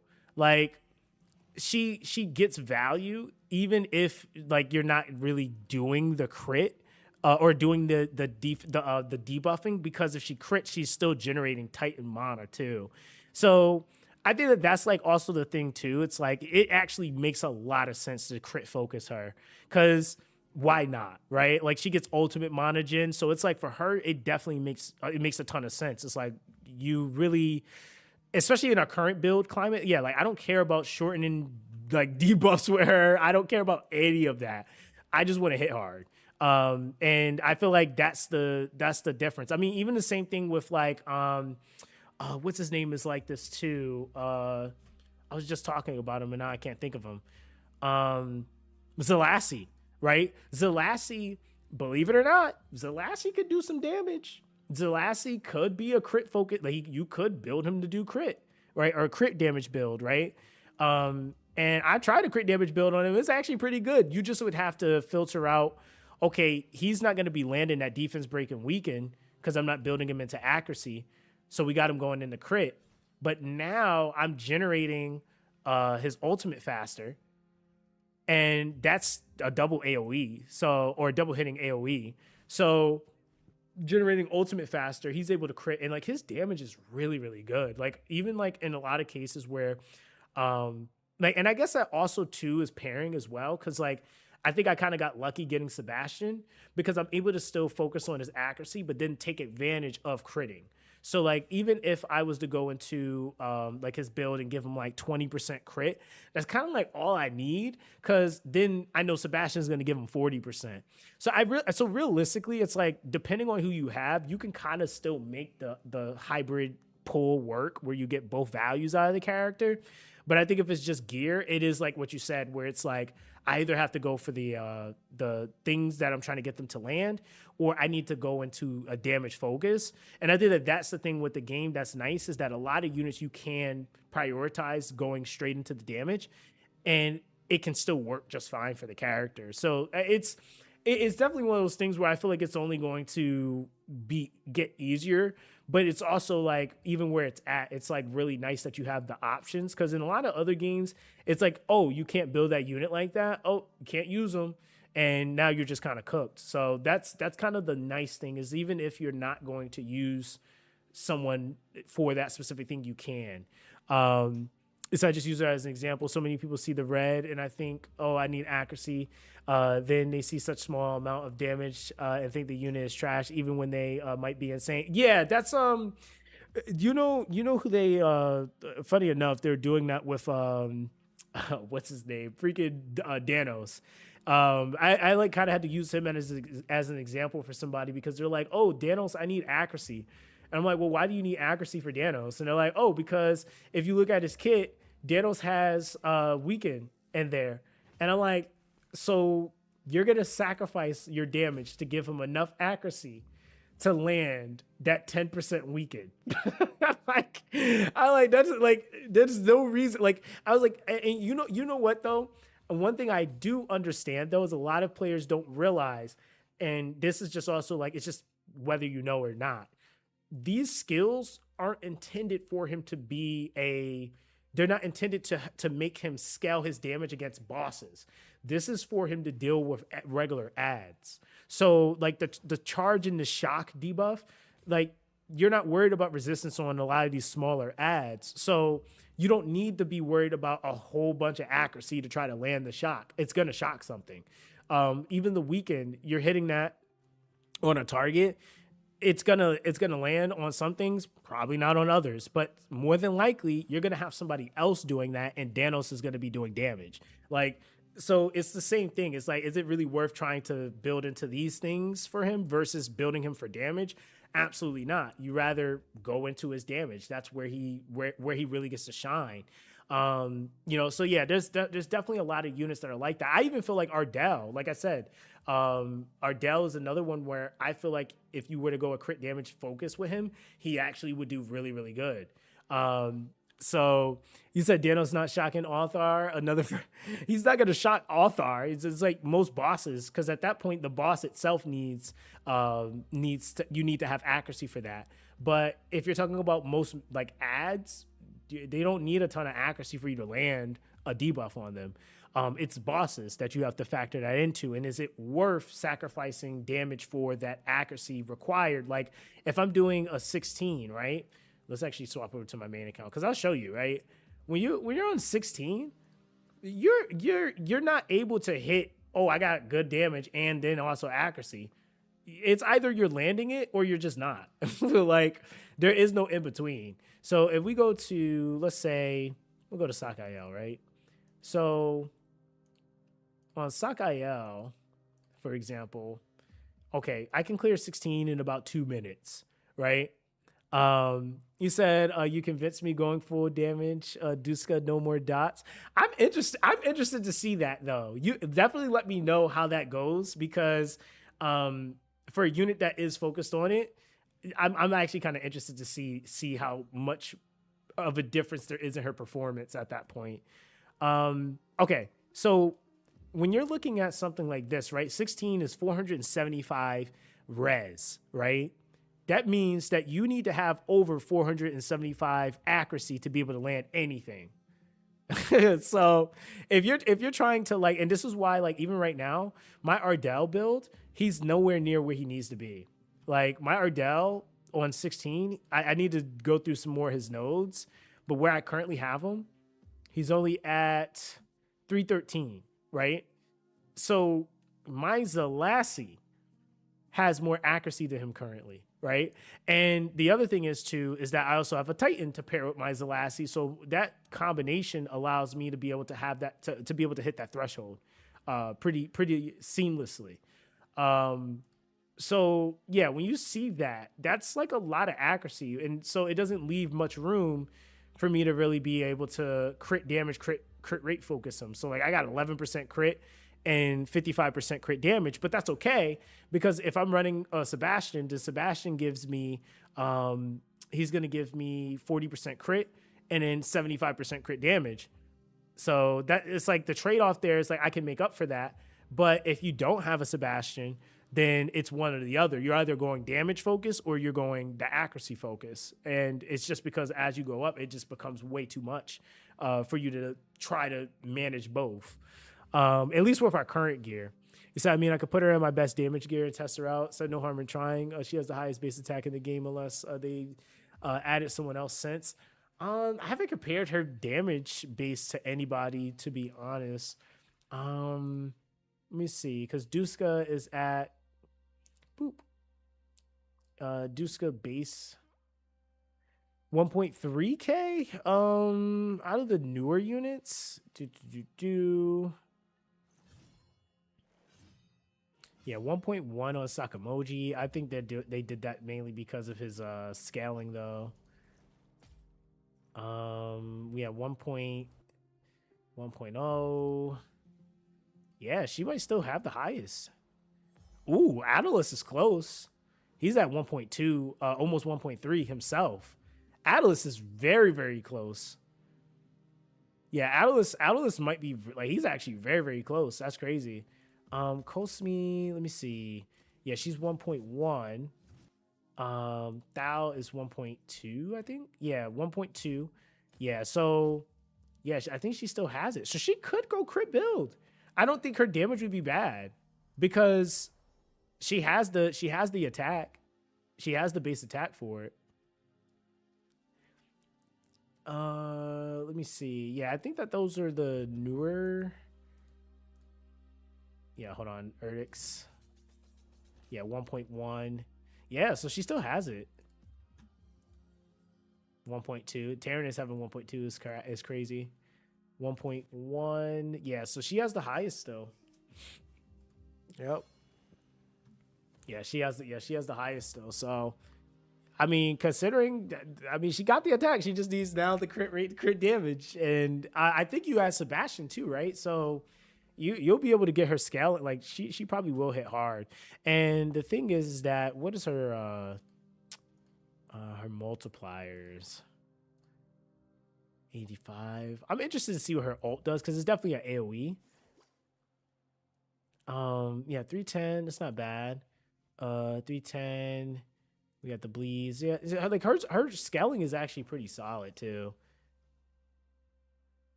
Yo, what's good, Yurikin? How you doing, fam? You said just dropped Charmaine and said you're streaming. What a good evening. Yo, what's up, fam? Actually, congrats on that too. So that's a pretty big support to pull. I would actually argue that's one of the most universal supports in the game, man. Definitely a unit I want. She's a really cool, really cool. Said just started today and pulled Revizia. Is she worth building? If so, what gear? Revizia, I mean, depending on what you're using her in. I mean, early game you could just throw her on HP, like accuracy HP, because she's mainly she's debuff buffer, but she mainly leans more to her debuffing side. She is attack scaler though, so it would be like you would do like, say for example, you could do like accuracy with attack on it, or HP with attack on it if you're looking to give her some bolt from the HP set. Those are like going to be your go-tos at the very beginning for her, because she needs to land stuff, but you also don't want her to die, but you also still want her to scale stuff at the same time. So that's kind of the safe medium for most supports. Like I'll show you, let me show you, because I'll show you from the beginner account what my supports kind of look like, depending on what they do. Like the ones that don't need the land debuffs is just HP with attacks, with attack main stats. But if they need to land something, then you got to kind of tweak it a little bit. But like for example here, I have her on attack with an HP 5 bonus, and I have a couple of pieces just for bulk. But yeah, I have attack, HP. That was the best I could get, a skill recovery, so we got her on that right now. But then I have attack pauldron. But yeah, you get the 5 bonus, which is 45% HP. So this gives her some sustain. And then I have the attack value coming from the bonus, which is only 10%, which is why I went for 3. And then main percent attack on some of her pieces. And then like if somebody needs to land something, I don't know if I have anybody with accuracy really. So it would be something similar to this. Like if you're really trying to get her to land stuff, what you could do, you could still do an HP build, but you would do accuracy chess piece. So it would be HP set chess piece with accuracy, or you could just do an accuracy chess piece. I mean, it really just all depends on what you have. But yeah, you could do something like that. In the early game, it's not super, super crazy. But once you start to push up and you really, really are dealing with much higher resistances, you're going to probably go accuracy chess piece, might have her on a 5 bonus on accuracy, so you can get the additional accuracy on from the 5th bonus set. And that'll be kind of that, and then you filter in the other stats that you need. Combination, your trophy room, which trophy room for a lot of characters you can, depending on the attribute that ends up rolling the most for you. I would say if you're like, say for example it was fire, you could focus on things like accuracy, because then that would help you with those accuracy parameters. So yeah, that's kind of that. Yep. So that's the early game just, but then like once you get builds and like actual gear, you could do kind of anything with some of these characters. You want to run them in PvP, you could put a character on a full res build, and you might swap out some of that accuracy, and then you might go more skill recovery with like if they have like a region with like skill speed or animation you're trying to change up. You might, it's a lot of different variations. Like the way you build characters in PvP is not how you build them for PvP, or sorry, PvE. So yeah, the thresholds even you need to hit are way smaller. Like for the other values like monogen, skill recovery. What's the other one I'm missing? I always miss it. It's skill recovery, monogen, and like combo attack. Like certain things you don't have to like go crazy high. But when you get into PvP, because it's a battle of who can do X thing first, you really start to see certain parameters get pushed really high, because you're trying to do things much quicker. So your skill recovery might be really high, or your monogen might be much higher, or combo speed might need to be much higher, because you don't have as much time. So yeah, it's the biggest difference really. You said also to defense break everyone. Oh yeah, Alsos is definitely, man, I wish I could get him. I just got what's his name, Nostru or something like that. I was hoping it was going to be Osos, but the game doesn't want to be nice to me and give me him, because they know what I'll do with an Osos. He arguably has like one of the best freaking ultimates in the game for debuffing. Like he's insane. So thanks for the advice, bro. Still on 3-star gear. Been following you since the theory restart days. You got me to give this a try. Well, I'm glad you gave it a try, man. I hope you're enjoying it. And yeah, I mean, as far as gear, bro, don't go crazy with the gear dungeons right off rip. Campaign gives you more than enough gear to kind of get yourself going. You'll be able to get some really good 4 and 5-star pieces from it. And like I said, don't be afraid of like HP set, the attack set, and also accuracy set. And lifesteal set, I would say too. Those are all going to be like some go-to sets to kind of help you with your progression and pushing, to be honest. You said you said whoever has the Duska here, I'm hating. Yo, Duska, yeah, Duska's crazy. Like there's so many characters I want, but hey, you're always gonna want something, right? Like that's just how it kind of goes. How much do I have? I have 35K. That's not too bad. All right, let's see here. Okay, so we're gonna yeah, that's not too bad. Hold on, I'm gonna actually after I do this too, I'll show you guys. I'll show you Rowboat Serene. Cause she's so fun.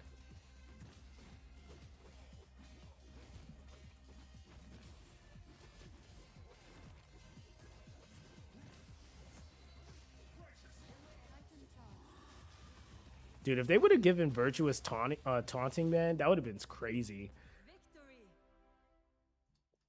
All right, so let's see. Yeah, like I like okay, I want to make this a point, right? So like my Virtuous does like in that setting, right? He did 142k damage. Like, hello, sir? And he didn't even invoke his Titan. Like he just outright did 140k damage. And that's the thing, like that's why I said like with Virtuous, he's not just a tank. This man he actually can do damage. And he's another one that is defense scale, but he has what's it called? One of his skills. If he crits, his hardened buff actually will have a duration um increase on it, if I'm not mistaken, or he lands hardened, or it'll give him hardened. So yeah, like they like actually made it to where like if you like somebody shows up with a crit damage built like Virtuous, he probably would be slapping stuff. Like that's the thing. Like it's kind of crazy that some units kind of have it to where they can just do everything. But yeah, he's one of those units. So yeah, he's a little bit of a powerhouse. And I'm not gonna lie, he kind of changes, like even like doing like hike and stuff like that. I skyrocketed on those stages. If we go into boss mode, let's do Coltmos real quick. So Coltmos, I think is it 16? That's a 16 maybe. Definitely gonna be a lot of reviving. I gotta see. Because Serene should be the only, I think she's, well, Nivelle's ranged too, I guess, but or is she really ranged? No, she's more melee, I guess. So yeah, Serene is the only like ranged one, if I'm not mistaken here. So Serene hits pretty freaking hard. I don't think I have, okay, I was about to say, where my defense break at?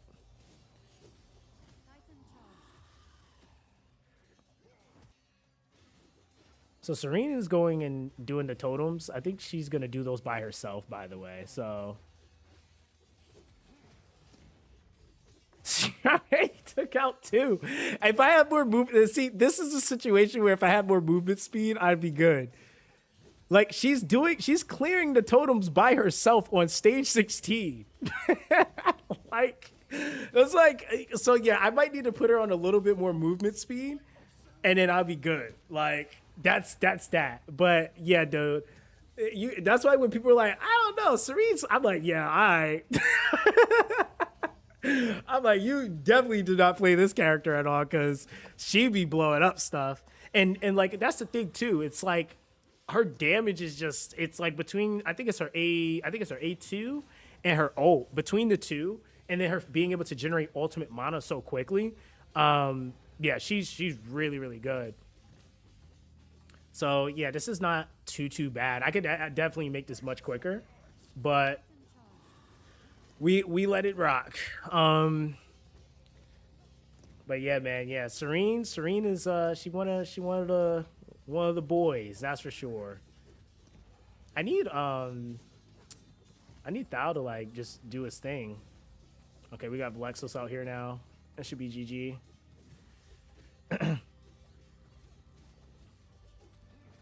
Thank God you're in your Titan form. That would have killed you. All right, there we go. So about 2 minute run. So I could definitely clean it up, make it much quicker. But yeah, I mean, yeah, man, Serene, like, come on, dog. It's like, She does some good damage, man. 649k. That's a 10k difference between her and Thao, and Thao was actually just focused on the boss. She was over there doing totems. Um, so yeah, her Titan was about two. Yeah, like their damage is not that far off from each other. So he was focused on the boss. She was doing totems and the boss. So, and if you look at her skills, yeah, her skill two and her ultimate, man, and then her combo attack. So if I raise her combo attack, actually, she probably would be doing way more damage too. So that's another thing. Like I have the skill books. I probably should just take it up at this point. You said, "Hey Zox, love your videos in the game. Greetings from." You said, Alkmaar. Oh shoot, you're in the Netherlands. Yo, appreciate you for coming through, fam. And I can't say like thank you enough to you guys that watch my content, dude. I like for me, I just be trying to have fun. Um, make great content. I had some, like I said, I always give credit where it's due, man. I was welcomed into this community with open arms. A lot of the individuals like see me, Zachary, they helped me out so much. So it's kind of like for me, like creating content on this game. I feel like it's a chance for me to like be able to pay it forward to those of you guys that's coming in new because it made the game so much more enjoyable for me. Like, and the game was like arguably not that was a bad thing, but it was the earlier phase of the beta, so it was a lot worse. So they made it way more enjoyable because I was just able to like it made it easier for me to figure stuff out, understanding what really mattered, like even just like the lower rarities. Like, See Me was the first person that I even met that was even doing free to play progression, you know, through and through, pushing all the way into in game with free to play units and rares and stuff like that. So that had gave me so much insight on like what was viable and stuff like that. Yeah, so yeah, I had a really solid core group of people that was just friendly, right? Like it's just helping out. So that's all it is really for me is just trying to help as much as I can and be a part of the community. So yeah, I definitely do appreciate you for stopping by. Um, you said thank you for so I love this game. Yeah, this game I genuinely do like this game a lot. It's so much growth potential. Even with the game as is, there's still so much I'm figuring out. Like even like skill speed. I've been messing around with skill speed a little bit more and like how that affects like certain characters, like certain animation windows and like different things of that nature. It's like kind of interesting how layered this game actually is. So like even when people are like, "Oh, the game's just like Raid," I'm like, "Well, maybe sure." And like, okay, they run events similarly, but the way the game plays, like the actual layering is like it's so much more to think about because in Raid there's definitely like the nuance of like ordering your time, speed tuning, stuff like that. Because I play Raid pretty heavily, but a lot of the character kits after a while start being kind of almost the same, right? Like there's a lot of the kits are just the same, but a character might come out and do it better, but it's like the same core thing. We're still in that phase where we're getting a lot of newer stuff. So like this most recent patch, we didn't have a lot of Mindworm characters. We had like Jinx and Mindworm. It was like one character, two characters at most. And now we have way more characters that do it differently, and they're having all these different pairings where it's like, Mindworm Jinx paired up with a whole bunch of buffing. Mindworm Jinx paired up with even more debuffing, like accuracy downs and HP blocks and stun locks and all types of stuff. So it's going to be interesting to see like that. Then we getting passives. Like it's so much coming. It's so much coming. You said I have a free to play account on my PC. So Adele was not too hard, but I see the requirements are much harder later. Yeah, so that's the thing. When I kind of like, and I always ask these types of questions too. And there's like the things that I feel like are like by design, and like there's some people that want to argue it because they're used to a certain type of gotcha, and I think that with other types of gotchas and like how they're structured, there's going to be a difference for sure, right? Like this game is all about number one, playing with what you got, right? Like that's the biggest thing. But then two, it's resource management. That's all this game is literally, when you strip everything down to its base, it's resource management simulator. whoever can manage their resources better typically will have a better experience on the game, depending on your purchase power, right? So as a free to play player, everything has to be managed properly. Like there really isn't a, you're not gonna have too many windows where it's like, oh, I can just like do that, right? It's like, no, because I got to think about a month from now, there might be this event and I might be able to use those summons for points, right? It's like little stuff like that. Versus like as a spender with more purchase power, caution to the wind. I don't care that 2 times is tomorrow. I'm summoning today. Like that's that's kind of the difference. But I feel like with those differences, you have to play the games different. As a free to play, I don't think like how I would if I was a spender. That's why I always tell people, I'm like, I play both for a reason, because I understand that the experience is going to be different, and my expectations are also different. So as a spender, the expectations I have is one thing, but as a free to play, my expectations are different as well. And so like when you're looking at like events as a spender, the idea is that for spenders, because you're spending, there needs to be a way for you to always be able to do something, because you're constantly fueling the game's economy with your money to get back resources for in-game. So if you don't have any real reason to do anything or nothing to achieve, then there's no reason for you to spend, right? Versus when you're looking at it from the free-to-play perspective, because of the construct of me needing to save, I can't chase everything. And there's like people that are super in-game that are like, oh, you can. Yes, if you're in-game. Like you can keep up with events a lot better. But I would also argue as time goes on, even for in-game players, it's going to be a little bit harder for you to be able to keep up with every single chase with the given windows that we have. Like being able to say, I'm going to hit every chase character, and let's say they do continue to do a week window where that's the break. That's going to be pretty hard. And not because it's not doable, but because chases are very grind extensive, and to grind that much that often can absolutely lead to burnout, even if you're spending, right?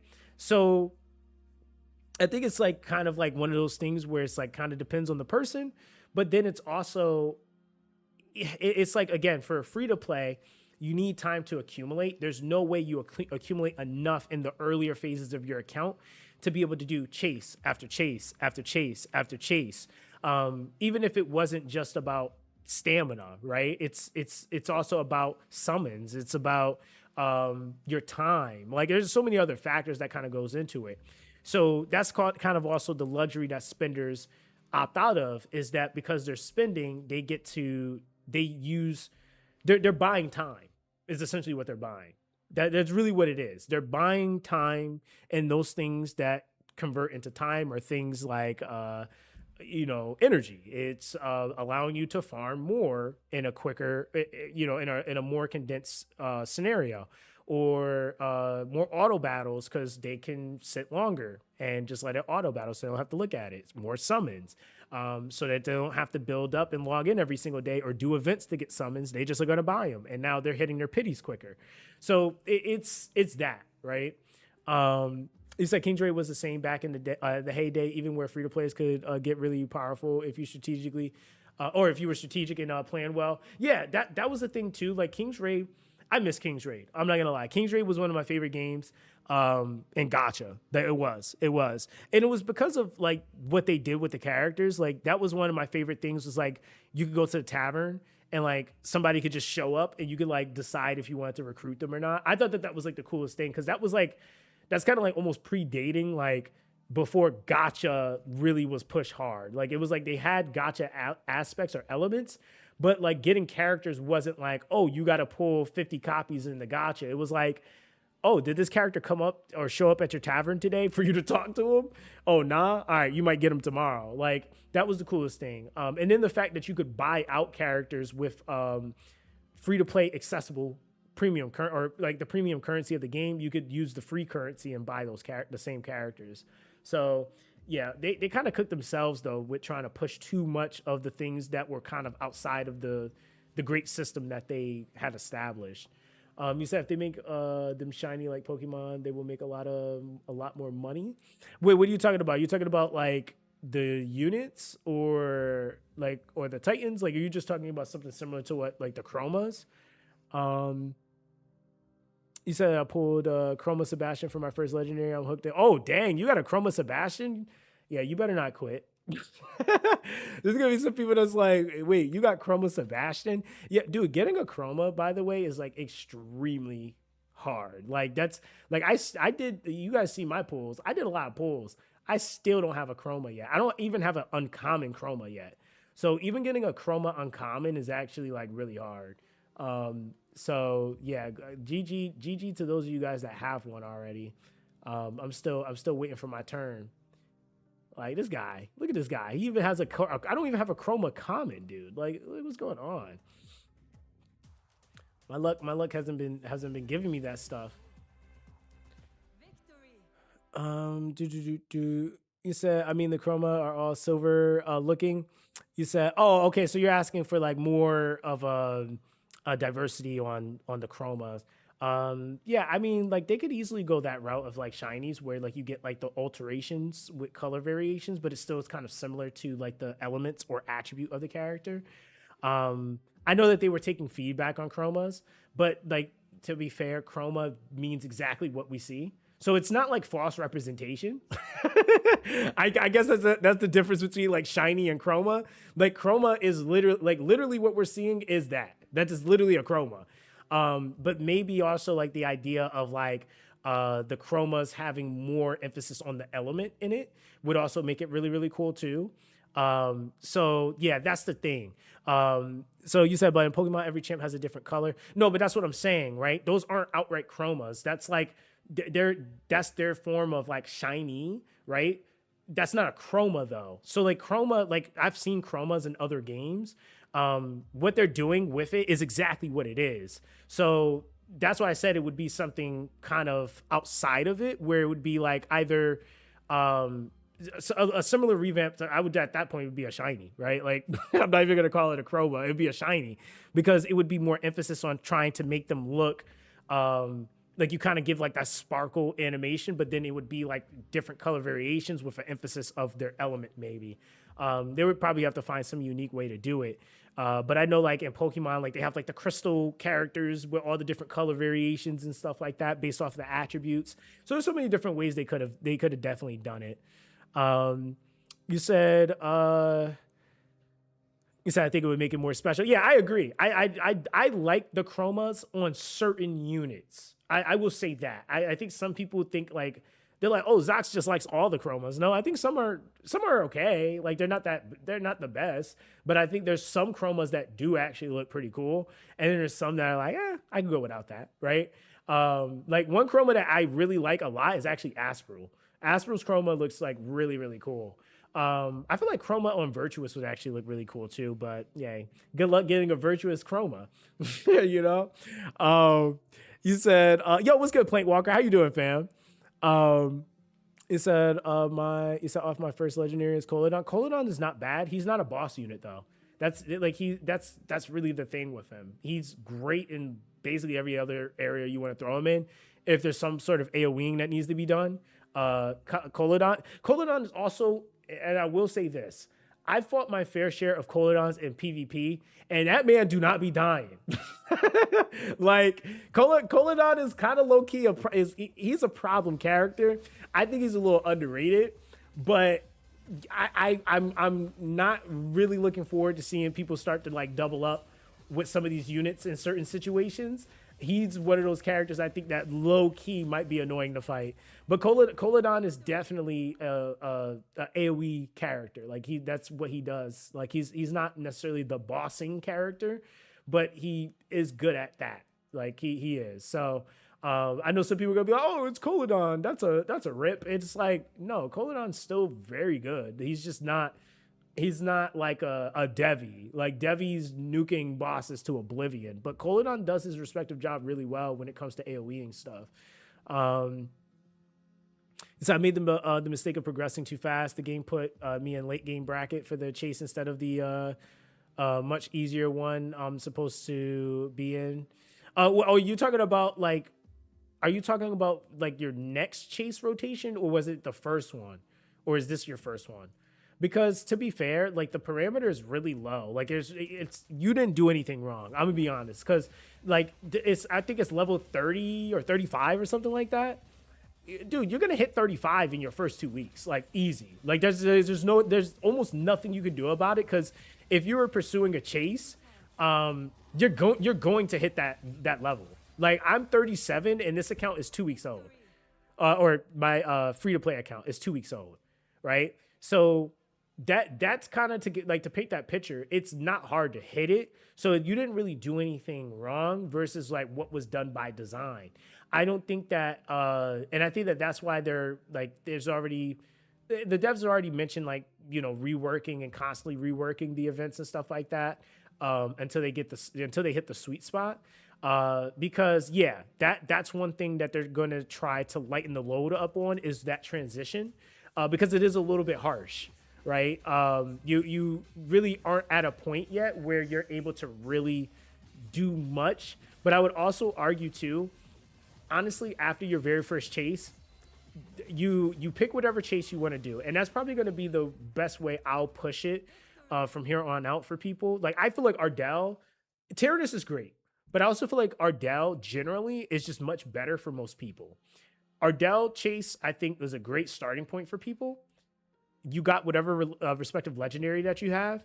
Realistically, and this is just the honest truth, as a free to play player, you are not skilling up. You're barely skilling up one legendary. You are not skilling up two. That's why when like people go crazy over having all these legendaries, I'm like, dog, it doesn't even matter. Even if you had the legendaries, there's zero way they would be more valuable than the epics you're gonna build or even some of the rares, just off of the note that you cannot skill them fully. It's gonna cost you more to awaken them. So it's like certain things that like it makes it you're kind of making your process of going up a little bit harder when you're trying to run full legendaries and you're free to play. Like it's gonna have to be some give and take. Like, yo, this guy's team is just ridiculous. Like, what do you mean you have a Kreisha, a Virtuous, Kaiose, and an Aspro? Like, what is this team? like, what is this team? Like, hello? Like, am you want me to fight that? Like, oh no, I actually kind of low key want to try it though. You said I made it to the same difficulty with a team of level 50. So I'm level 39 and I got Ardell. Yeah, see, that's what I'm saying. Like it's not that hard. Like, especially when you come in fresh. Yeah, this is ridiculous.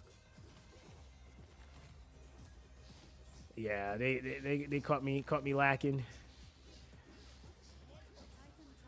I will say though, my Sebastian ain't no chump. He getting jumped by 4 people. He was still standing.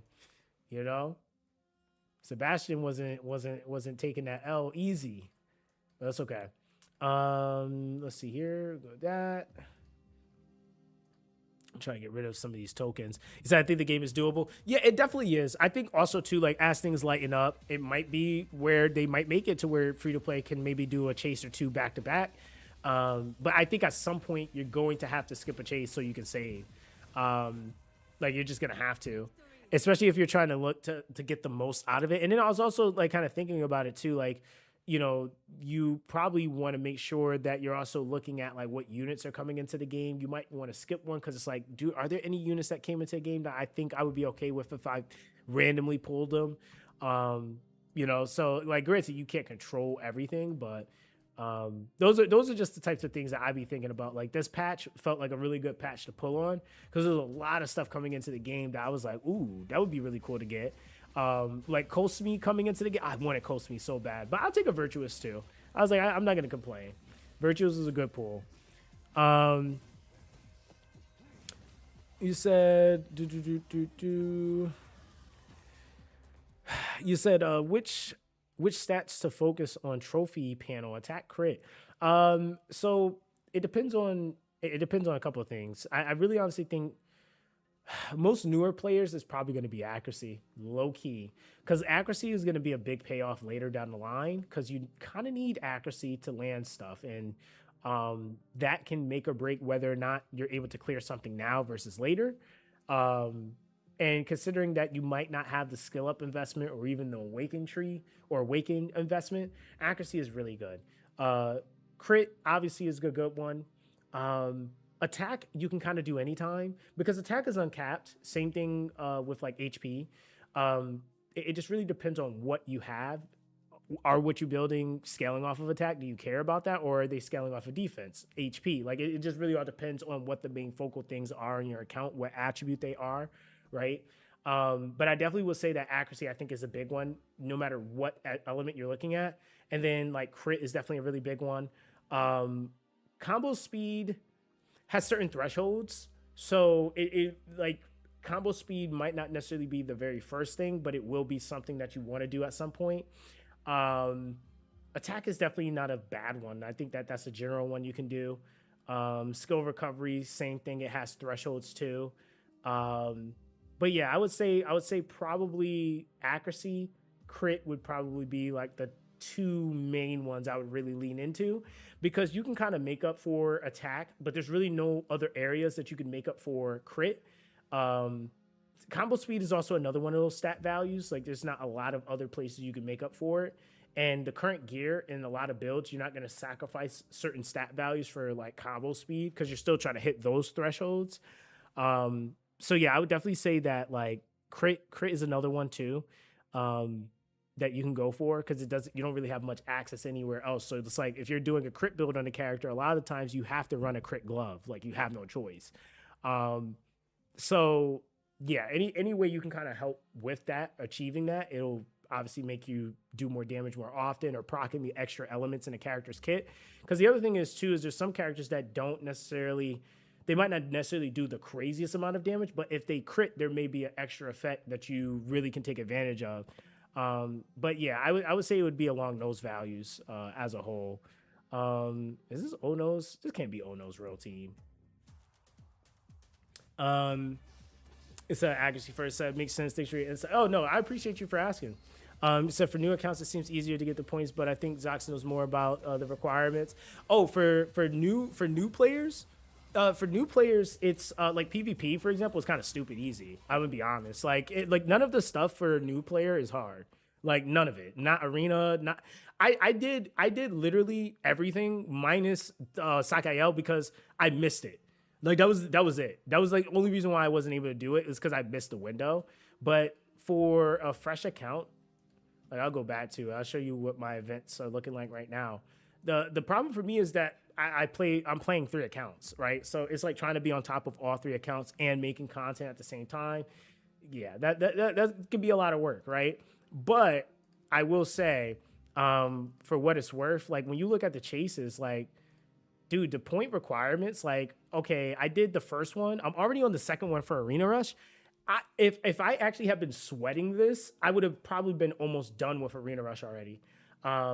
I just haven't been sweating it. I literally had just been clearing my arena tickets that I had, and then that was that.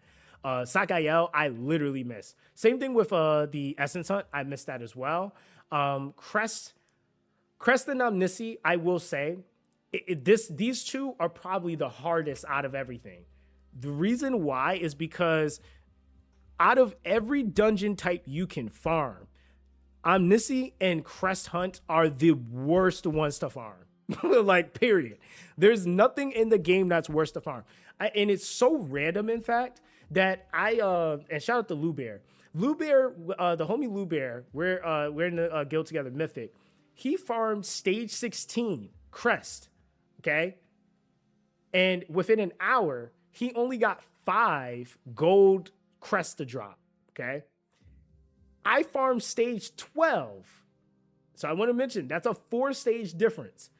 And I have to screenshot it in our Discord. I farmed stage 12. I had 40 gold crest in an hour in the same time. When we looked at our compared data after 4 hours, he had only like 10 gold crest. I had like 160 something from stage 12. And he was higher, and our farm times were pretty similar. They're about 2-minute averages.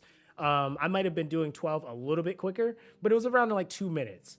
And when we were comparing that, I was like, holy, like he spent technically less stamina than I did, but for the same time, he didn't get nearly as much. I spent a little bit more stamina, but I got way more. And then when I would look at other people, there would be people that did 16 that were getting a ton of credit. Like it's a very, very random.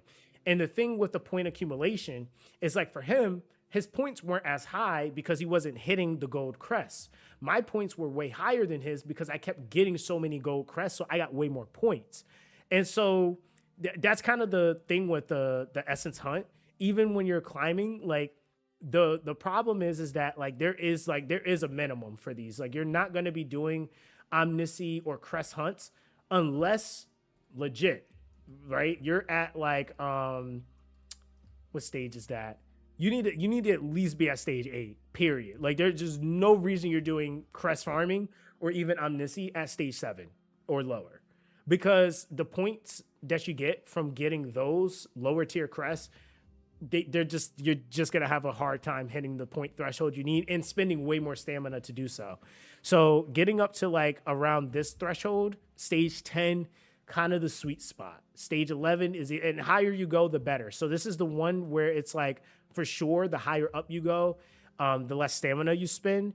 But once you get to about 12, I mean, you could do a 12 and still get more points quicker than somebody that's doing a 16. You might spend a little bit more stamina, but drop ratio varies, right? So it's like the percentile is not that different. 7.5, 7.5 for a 2 and a 4. But when you go up here, it's 6, 8, and 6. So yes, you can get these, but it may or may not drop, right? So getting a whole bunch of the silvers and the bronzes just kind of suck. But hey, it is what it is. It's how the event's set up. So I would say that one you definitely have to be really on top of pushing. But everything else is pretty good, I would say. I think everything else is like super, super easy for a brand new player. Even doing the hunts is not super hard. You just got to stay on top of using your stamina. And even like I said, Titan power up. The mileage bar, I just like, no. Power up is, oh yeah, power up I'll say is also still hard. Because power up, you don't have nearly enough Titan skill stones to be able to level things, and you don't have enough Titan essence. So you're just not leveling anything.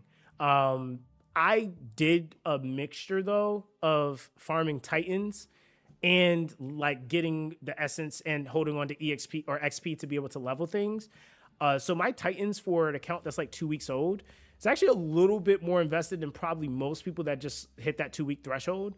But that was because I intentionally was like messing around with my Titans, leveling them. I took Latria skills up because I know how good Latria is in game. So yeah, that's kind of that. But you said started middle of Tyrannus chase, and I should be treated as a new account for my first chase, but I'm not. Said my arena rush is 64K. Well, yeah, that's the problem. You started halfway in a chase, and that was one of the things. My other accounts like that, right? I started halfway in a chase, and it was a little bit over halfway, but I started too late into the chase. So when I went into the next chase, I'm not in any new player bracket. So the best thing that could be done for or the best way to kind of go about doing a new account, you have to start the new account at the beginning of a chase. And it was like, even the argument of like, oh, well, this should be that. It's like, well, I guess it's kind of like any game with an event. Like, I can't be mad that I started halfway or more than halfway through, because you miss so much time and you're missing certain events that, like, for example, Sakael happens before that halfway point. So if you miss Sakael, then you miss crowns. So it's like stuff like that where as a free to play, you need those 2 times. So there's not anything you could really do about it at that point, because it's like any game. If you show up halfway through the event, you might not get all the event currency, right? Like, this is what kind of happens. The one thing I will say, though, is that I do think it's a little harsh when you transition into the next one, where you don't really have the ability to really do much, because then your groupings they skyrocket too much. I don't think that there should be as much of a skyrocket where now you're going up against maxed accounts. You're just never going to win anything, because, to be fair, those accounts, even if they're free to play, they're going to be super stacked. Like, they're going to have resources saved. They're going to have energy saved. They're going to have a ton of stuff where you're just not going to do much unless you start spending.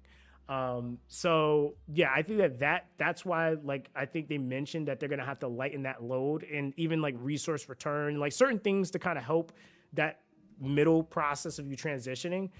They're gonna have to make those changes there so that you have an easier time. Because in reality, I feel like once you do, if you like are doing it from the beginning, you do a successful chase, you get your legendary unit from the chase, and then you also get your first legendary from your 50 pity. That's a sweet spot. Realistically, as a brand new player, you if you can get two legendaries on the start, that's perfect. Because like I said, the issue you're going to run into every time is skill ups.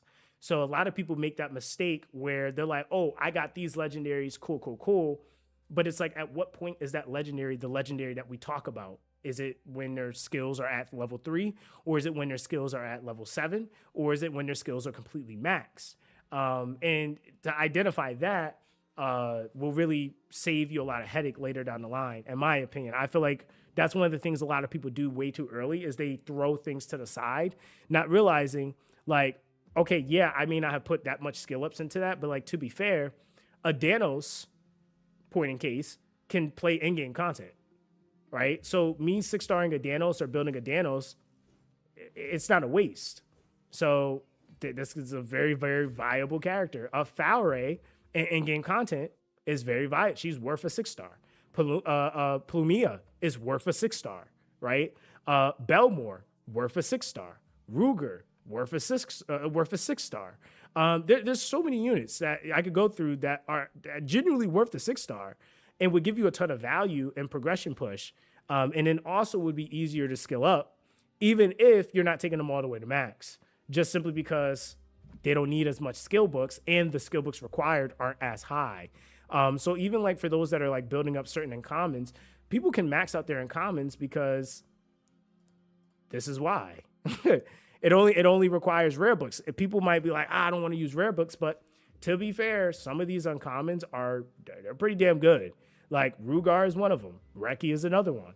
Chadis is another one. So it's kind of that, right? Like I got dudes fighting me in PvP with freaking Rugars on their team. Like I'm in-game high elo. Like, why are we doing this right now? But it worked. Like, so it's like, I can't argue it. It works. They're doing it. Same thing with Belmore. Like I'm seeing him in high elo right now in PvP. And there's dudes that got lucky and they got like Terravon and they're slapping him on him. And Terravon is kind of annoying to fight because the other thing is too, is they're bound to, and they scale off the Invoker, they're bound to, Belmore scales defense. Terravon gives you a ton of defense. So that's just never fun to fight. You said, was wondering if I spend $500 in the game right now as a new player, how much progress can I reach? I don't know what that would give you. But would you pass somebody? But like, no, I don't think you would pass most people. Like maybe a lot of newer players, but it all depends on who you get caught in a bracket with. You might get caught in a bracket with somebody that's spending $100, or you might get caught in a bracket with somebody that's dropping 2-3K. I got caught in a bracket on one of my new accounts where a guy on the new player event dropped like 2 million points. I was sitting there like, I was like, oh, I'm gonna try to chase and push that Pulmia, right? This dude dropped 2 million points. Like, I'm not chasing that. Like, not as a free to play. Good, GG, you got it, brother. That's just you. Yeah. It's like. It is. And to a degree, it is. And somebody like when I did Pablo's summons, right? So Pablo did have a ton of summons, but like realistically, there's people that spent just as much collectively over their account over time, and even some Wells that have spent even more summons than him, and their luck just wasn't that good in terms of getting units. So the fact that he procced, like, it was like double LDs in 100. I got him 2 LDs and 120 light dark summons. That's insane. I got him 11 characters out of 1,000 pulls. And so if you think about that, right, I got him 11 5-star characters. I think it was maybe 11 or 12 5-star characters in like 800 pulls, right? So with that being the case, okay, if you look at the pities, The pities are at, for example, if we go over here and you look at, okay, Destiny Stars alone is 190. Okay. So that already, if we were just going off a hard pity, me just getting 5 was a big deal, right? I got him 11. Like that was all on its own, right? Like that was already its own thing. But then the LD pity is 200. So it's even higher. It's 10 more higher than when you're doing your Destiny pity, right? So the fact that he didn't even hit that pity and I got him 2 LDs, already its own thing, right? So that's kind of one of those things where it's like some people might spend the exact same amount, but they're gonna hit pity, or they might not even hit the pity because it was only 120 pulls and he wasn't near his pity yet. So, and even if you proc 1, it's gonna reset your pity, so you're back at the beginning, right? So it's stuff like that. Like I think like literally in like 30 pulls, I pulled him like two legendaries like in like 30 to 60 pull increments, something like that. So yeah, his account was just, I was just like, holy, like his account was like way better than mine. I was like, holy crap. Like, and the stuff I was pulling for him was dumb. Like Vorex, and I pulled him a Valentu. I think I even got him a Marilla. I think it was a crazy amount of stuff that dude got on his account. So yeah, Pablo is eating right now, and he's just at started. He only had been a few days in, and he already has a PvP team that I can't beat. Like I'm sitting there like, all right, well, nothing I can really do about that, right? Like he just got the right stuff. He said, I was thinking I'm gonna get Plumia for 4 days because I had 450k points, and the guy did 750k in 1 day, and yo, I'm telling you, those guys, like, they'll snipe you, and there's nothing you can really do about it. That there's some guys that are just waiting to see what you're willing to do, and then they it's called it's like panic summoning or panic rushing. When they feel like I need to create a gap, they'll just go and do it. And so like when I actually won my very first tournament on this account, on the free-to-play account, and that was crazy because I had guys that, like, at first when I sent the screenshots to everybody, I had about 22k on the I'll tell you guys exactly what event it was. Oh, it was the Ogrim hunt, the relic hunt. So I started out 22k, right? I was like, all right, cool, drop 22k. Everybody, the person that was up under me was at 13k. Okay. So I was like, all right, cool. I'm eating this event. I'm gonna win. It was with a day and 20 hours left on the tournament. And when something told me to like look at it after after a few hours, and when I looked at it, okay, I'm at 22k. Somebody was like, just start pushing up 18k. I was like, okay, in order for me to win this, I need to create a 10k gap. Like I have to maintain a 10k point gap. So by the time we got to the end, I knew I won it because when I looked at the bracket, I could see what people, like where they were, who was going to maybe do what. Nobody was really pushing that hard. And the ones that were trying, they weren't able to catch up to me in points. And I could almost tell what stages they were farming. That's how I'm not saying this as a bad thing, but that's also how I know I play this game too much, because I could tell from how many points they were getting, what stages they were possibly on. And that's why I knew I was going to win it. And that's why I was like, okay, if I have this 10k gap, I'm going to win it. Right. So it got to a point where I hit about 35k points, and just to add insult to injury, I added like another 3k to it. I ended the event with 38k points, and the guy up under me was at 27k. So if I would have thought in my head staying at the 22k would have kept me safe, that guy would have passed me because he was willing to do it. But I knew, I was like, nah, this guy's gonna try to push it because he needs the crowns. That's why he's trying, and I need the crowns. So no, I've got to push it more. And so I think it's that. Like sometimes you have gauges like that, but then you have sometimes where there's those guys that's like, all right, I see this guy, he's going to try to hold it, but I'm willing to drop, I don't know, 20,000 energy. And when you have those types of guys, like if I see somebody like just immediately jump up close to me, I probably would have said, you know what, I'm gonna let him have it because I'm gonna be trying to chase this and I don't have the ability to push it further with the time window. So depending on the time too, that also is like how I determine how I'm gonna push something. Is it even worth because of how much time I have? The one thing I will say that we do, he says, so that we help each other. You talk about for arena rush. Oh, one man defenses. Yeah, so that's one thing I was about to say too. Like what we'll do is I know that like in certain groups, because there's like certain players that are like we have like the one, for example, and like you can go to the one and be like, hey, I really need these crowns from this event. And he'll be like, all right, cool. I'm not going to push that event. Right. This is why I would say for any of you guys, if you can make friends with people, it does not hurt. Like it really doesn't. Because being able to go to somebody and say like, hey man, we're in the same tourney bracket. I'm going to push that. Nudge, nudge. Can you not push that?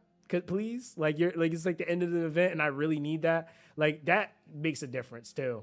Same thing with the one man arena defenses. It's definitely like, I feel like once you cross into gold, I mean, yeah, it can definitely make a difference for like free to play, but like working your way up, my first chase, I climbed all the way from bronze into gold, and that was just off of the one man defense thing that everybody was doing, and that was so helpful. So I definitely think it does make a big difference. But like now it's just so like now it's a little bit, it's like when you get into a higher elo, it's so much harder to do that because the problem is that people can attack you way too much.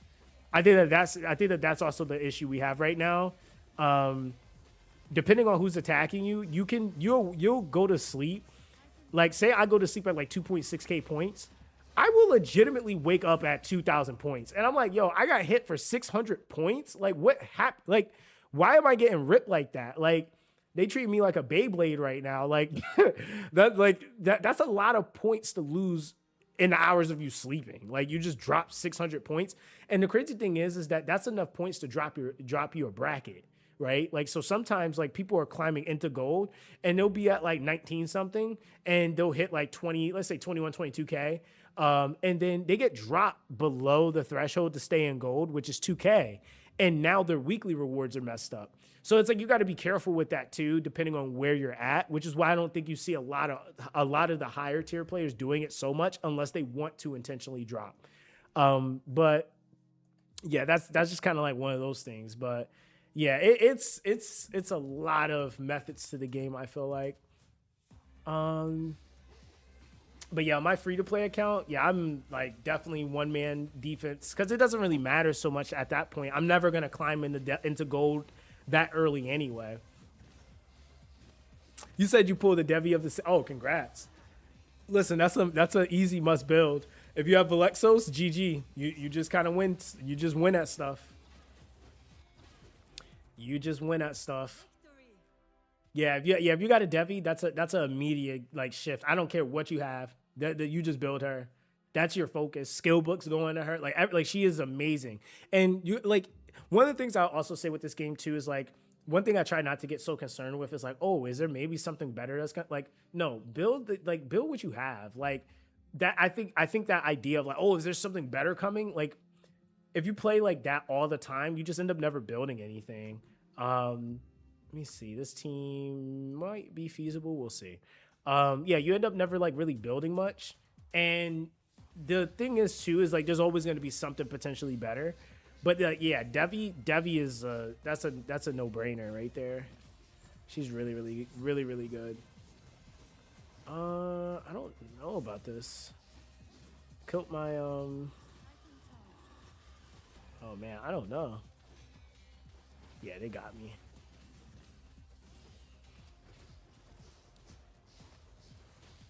You said with what rare Titan of Velexos?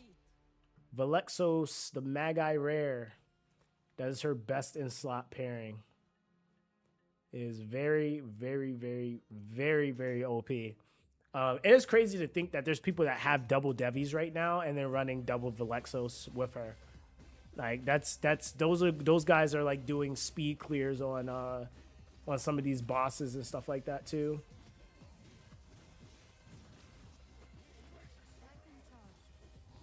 You said, oh, you meant Velexos in your Titan? Yes. That Titan is her best in slot Titan. That's why when I talk about like the pairings and stuff like that, she has one of the best pairings in the entire game. like period. Like her, like in terms of damage dealer, she has the best pairing in the game. And so I'm scared for them to drop a Lego version or a mythic version of Alexos. Like that's gonna be obnoxious. Like how much stronger can that even be realistically? Because she's already ridiculous. So I mean I don't know, man. Like it would be cool to see, but it might be a lot, not even a little bit too much. It might just be a lot. Because yeah, Valexos is very, very, very, very strong. And again, it's just the pairing. It's because it's her and Valexos. It's kind of the same thing with like Thao and then me like not even kid. I can't even kid you not. Like getting Menaf, night and day. Um, like night and day. Like it's like I was cooking a little bit with Thao, but now like my Thao be blowing up. I was like, oh, like that's all you needed was the right Titan. Like, and that night and day's your character. That's why I think for a lot of characters, they're gonna jump up in tier as soon as they get a better pairing. Because a lot of characters don't even have a good Titan pairing right now. So, and then when you look at the number of Titans we have in the game, we really don't have that many Titans right now. We have a ton of Invokers, but we don't got a lot of Titans. You said that is him. So I have Alex. Yeah, that's your build. You have a crazy Devi build now. Like all you need is the gear for her, and you just blow up stuff. You said I have Ardell from the chase, and I'm sitting at 230 crowns.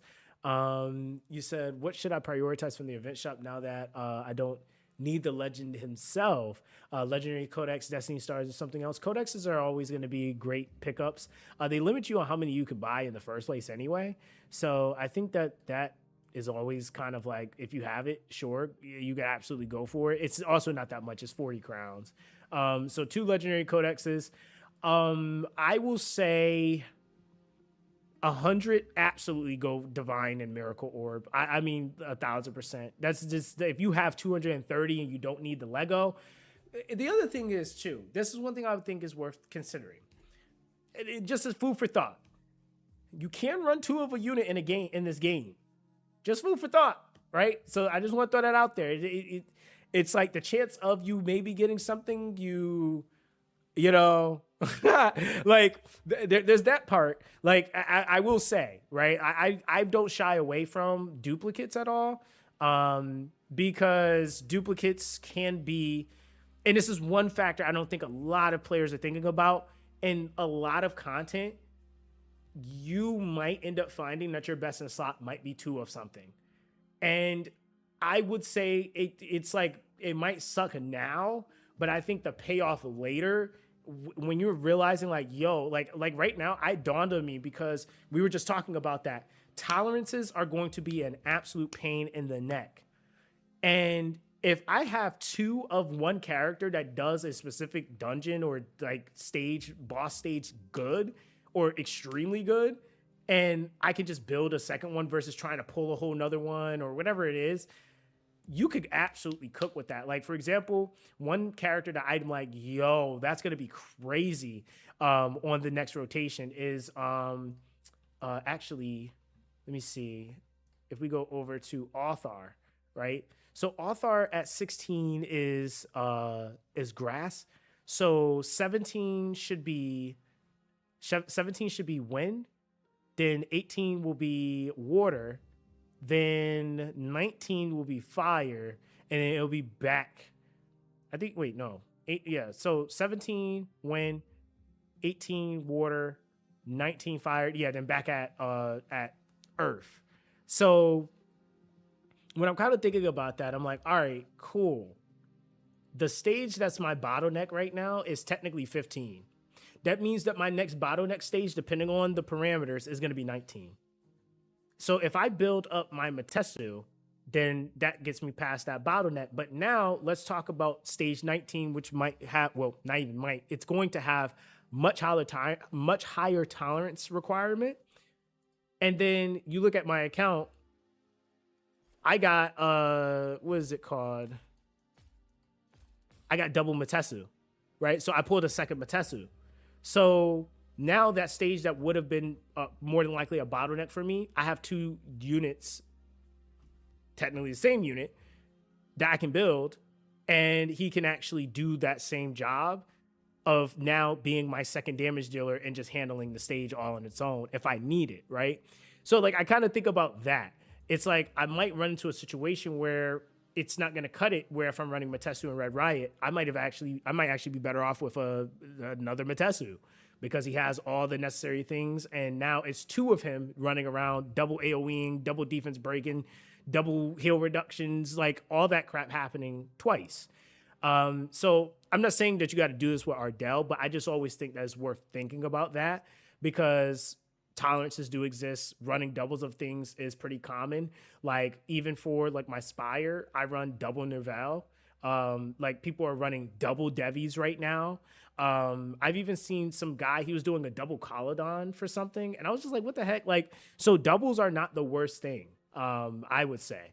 And it's just because of that aspect of the game. It's like, ooh, I might need another version or another person to come in and do damage, but I don't have anyone that's specifically doing it the way I need to. If this character does it well, what if I had two of them, right? So it's like that.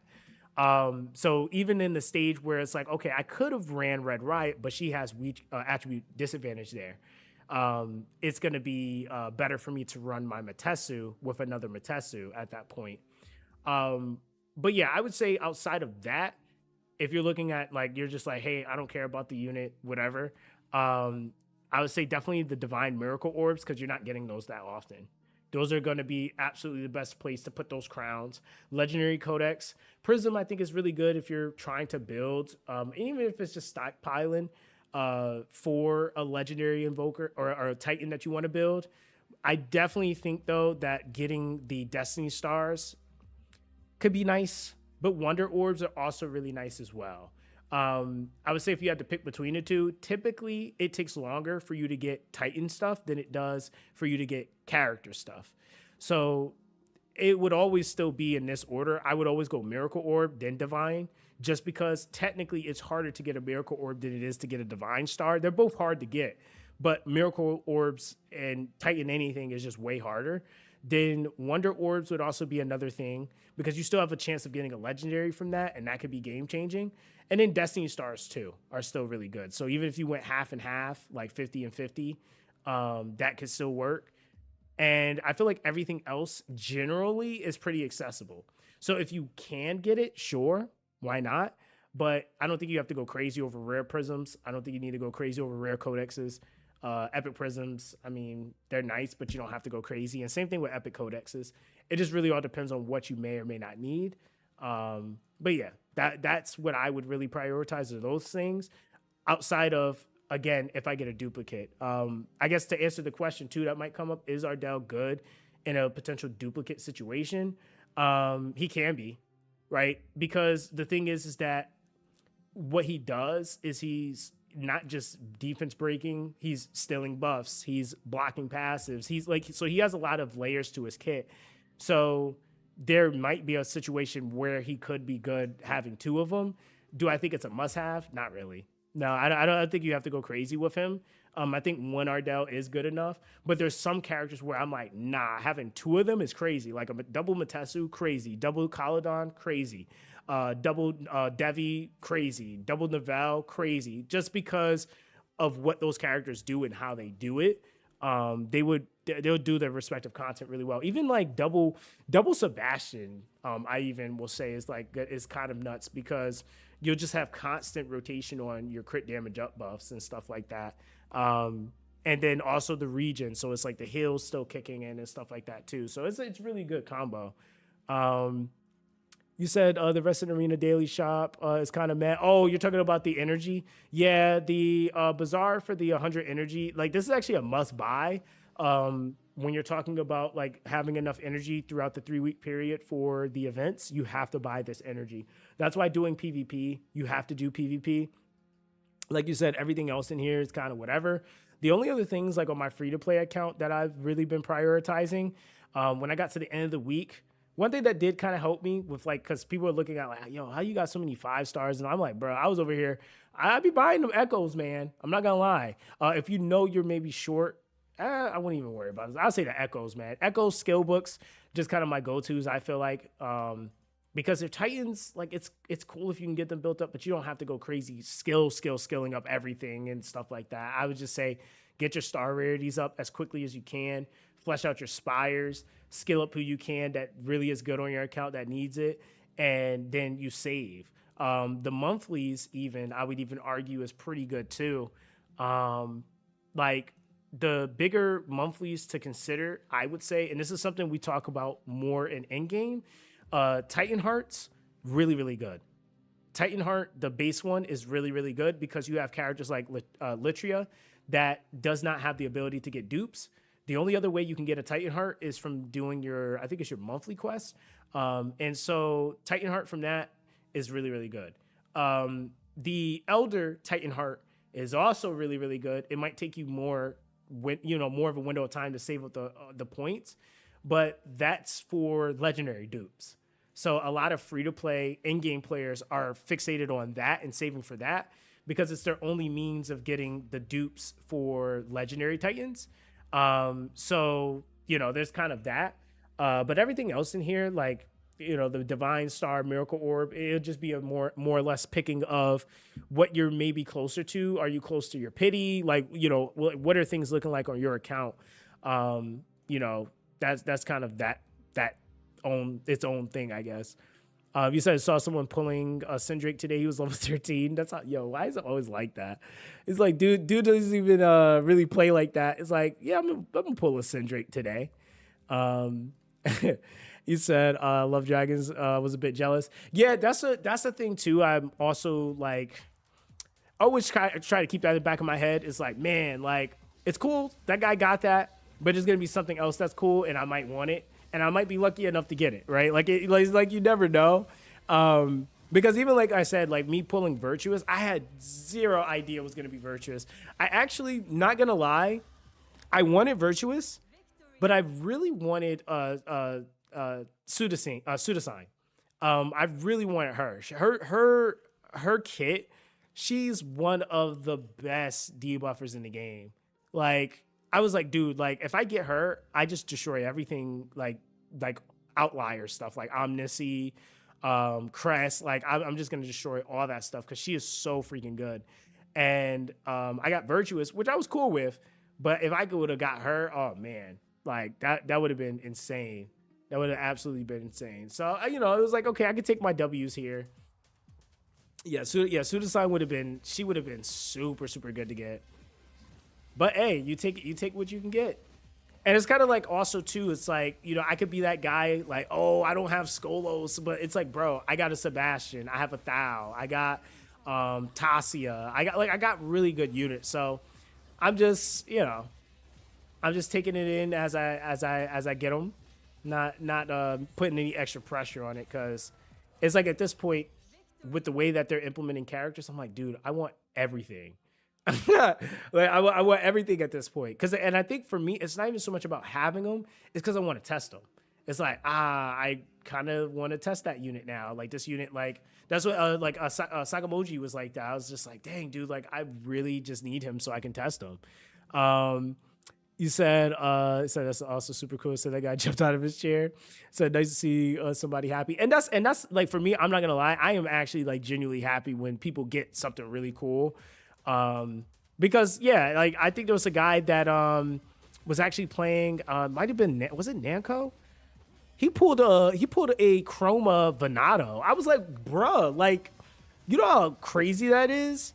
And I'm not gonna lie, like it's little stuff like that that'll keep somebody playing just because they're like, yo, I got this really, really rare thing that's super, super hard to get, and I randomly got it. Like, so I think there was also somebody that had pulled a Chroma Devi, and I was like, dang, dude, that's like super cool. I was like, that's super cool. You got that. Let's see here, 56. All right, we're finally out of the trenches on coins because I need to burn those.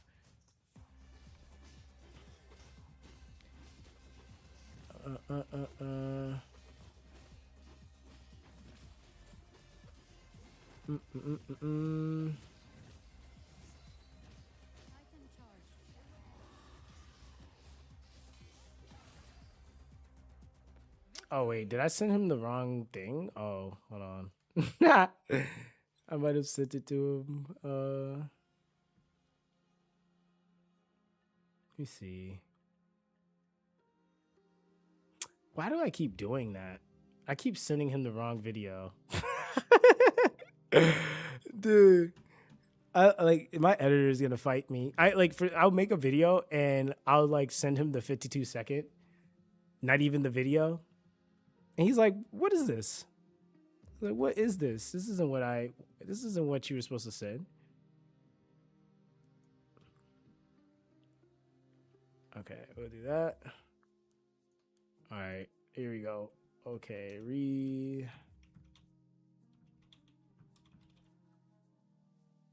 all right, there we go. Okay. So we got that out the way. So I love to see you and Ramsey doing content on this game. Yeah, me and Ramsey are actually supposed to do a collab. We gotta figure out the time for that, because we're like literally in polar opposite time zones. I think, unless he's here in America, I don't know. I have to double check with him. I swear he was somewhere else, but yeah, I had told him, I'm like, hey man, whenever you're ready, let me know. I actually I reached out to all the creators just about that I could. I'm supposed to be doing something with Quantum.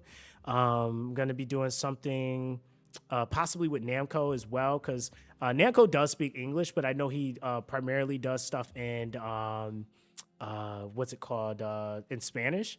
So yeah, I'm gonna be doing some stuff with him. I'm actually what is it? So for a lot of you guys that don't know, I'm one of the game's creator ambassadors. So I actually help find the creators for this game. And so I reached out to help reach out to Ramsey personally and got him creating on the game. So yeah, I'm trying to help those guys. They're really, really, really good guys. They're all really nice. I feel like they're gonna add a lot of value to the community, and I I anything I can do to help them grow as content creators, because this is not my first channel. Like I have another channel that's like almost 40K, and so yeah, this is technically my original channel. You said this game. I mean, you said how on this game? Wait, what do you mean? Wait, what was the question you're asking? Because you said Scratch, Boozer, Nubrids, Hell Hades don't see it. Wait, what do you mean?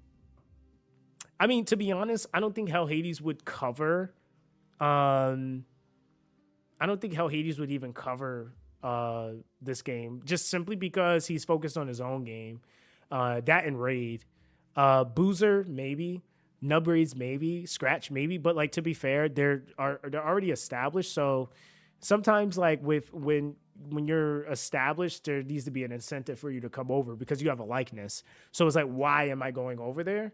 That's kind of the thing that you have happen when you're looking at established creators. That's why people don't get me, because technically I am a more established creator, but I genuinely only play games that I really like. It's not about if I have a sponsorship for them. So like that's why there's like a joke in the community that they couldn't get rid of me, because I actually came into the game on a sponsorship, but I ended up liking the game so much that I only had one sponsorship, by the way, but it was the one sponsorship I did, and then I just stayed around. They weren't giving me anything. They're like, why is he still here creating content? I was still making content, and that's why, like, if you ask most people in the community, like, who was making videos, they'll say, well, Zox was here, because I was enjoying the game, and I was taking the time to learn it. So I was just having a blast. That was it. And a lot of people couldn't understand because I wasn't getting crazy views, but like now the videos are doing pretty decent. But like I said, from the beginning, it was never about views or anything like that. I was enjoying the game. So yeah, now like my knowledge base is just astronomical compared to what it was when I first started. But yeah, it's been fun. I've really genuinely enjoyed making content for Invokers, to be honest. He said, yeah, they're more into Raid for their reasons. Oh, yeah. Like a lot of people, and for those that are in my community know this, but when I was on a Raid contract, running a Raid channel at one point, a lot of people do not realize that Raid creators make a crazy amount of money, dude. They really do. Like, they really do. They really do. Right? Like, they do. So I think that's kind of also one of the things too, is that like that's something Raid has always been willing to do. They love to pay their creators. That's just how they are. But I also think that sometimes what comes with that, I don't think nub raids. I don't think this applies to like Boozer or nub raids or like Hell Hades or anything like that. But I will say what it does foster when you're willing to, when you just pay people outright, you'll just have anybody willing to do it because they're getting paid to do it, so they don't care. They're like, oh yeah, I'll absolutely do that. Most people would, right? But like for me, I don't even take sponsorships on games that I don't care for. I legitimately will only take a sponsorship if it's a game I've actually played or am currently playing, right? So when I was doing raid content, I actually was playing raid already. Like I played it and I've been playing it for years, so I didn't mind. I was like, okay, cool, yeah, I can do that. But if I hadn't really played raid, or if I really wasn't like playing it, I wouldn't have taken that sponsorship no matter how much they were giving me. But that's just me personally. That's just how I am. You said I have really high hopes for God Forge and Void Hunters. I feel like those games are going to do well. You said Void Hunters is more dark than this game, but I think that game has a lot of potential. I'm not going to lie. I love dark fantasy games. They're one of my favorites. I'm going to be honest. I think Void Hunters is going to, and here's the thing, right? I prefer, because let's be honest, people are going to try to do the comparison. Is Void Hunters better than There's no comparison. There really isn't. Because if the only comparison you really can make is gacha aspects or gacha elements. But other than that, the games play entirely different. The economies are going to be different because of the way that those games play. You're getting like way more of a roguelike kind of like Elden Ring experience on Void Hunters. But this game gives you more of like Dungeon Hunter, League of Legends vibe. Like it's completely different. So it's like I would rather the conversation be enjoy, like how can I go about enjoying both than trying to like say one is like outright better than the other, because that then goes into the argument of this game genre is better than the other, and that's super subjective. So it's like, you know, turn-based versus hack and slash. There's some people that love hack and slash type games, and there's some that hate them. And it's the same thing with turn-based. It's like there's some that love turn-based, and there's some that absolutely hate. They absolutely hate it, right?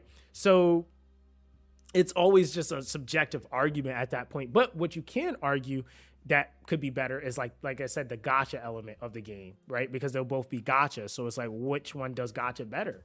Right? Like that, what economy fits that gacha a little bit better, right? It's like those things could definitely be argued.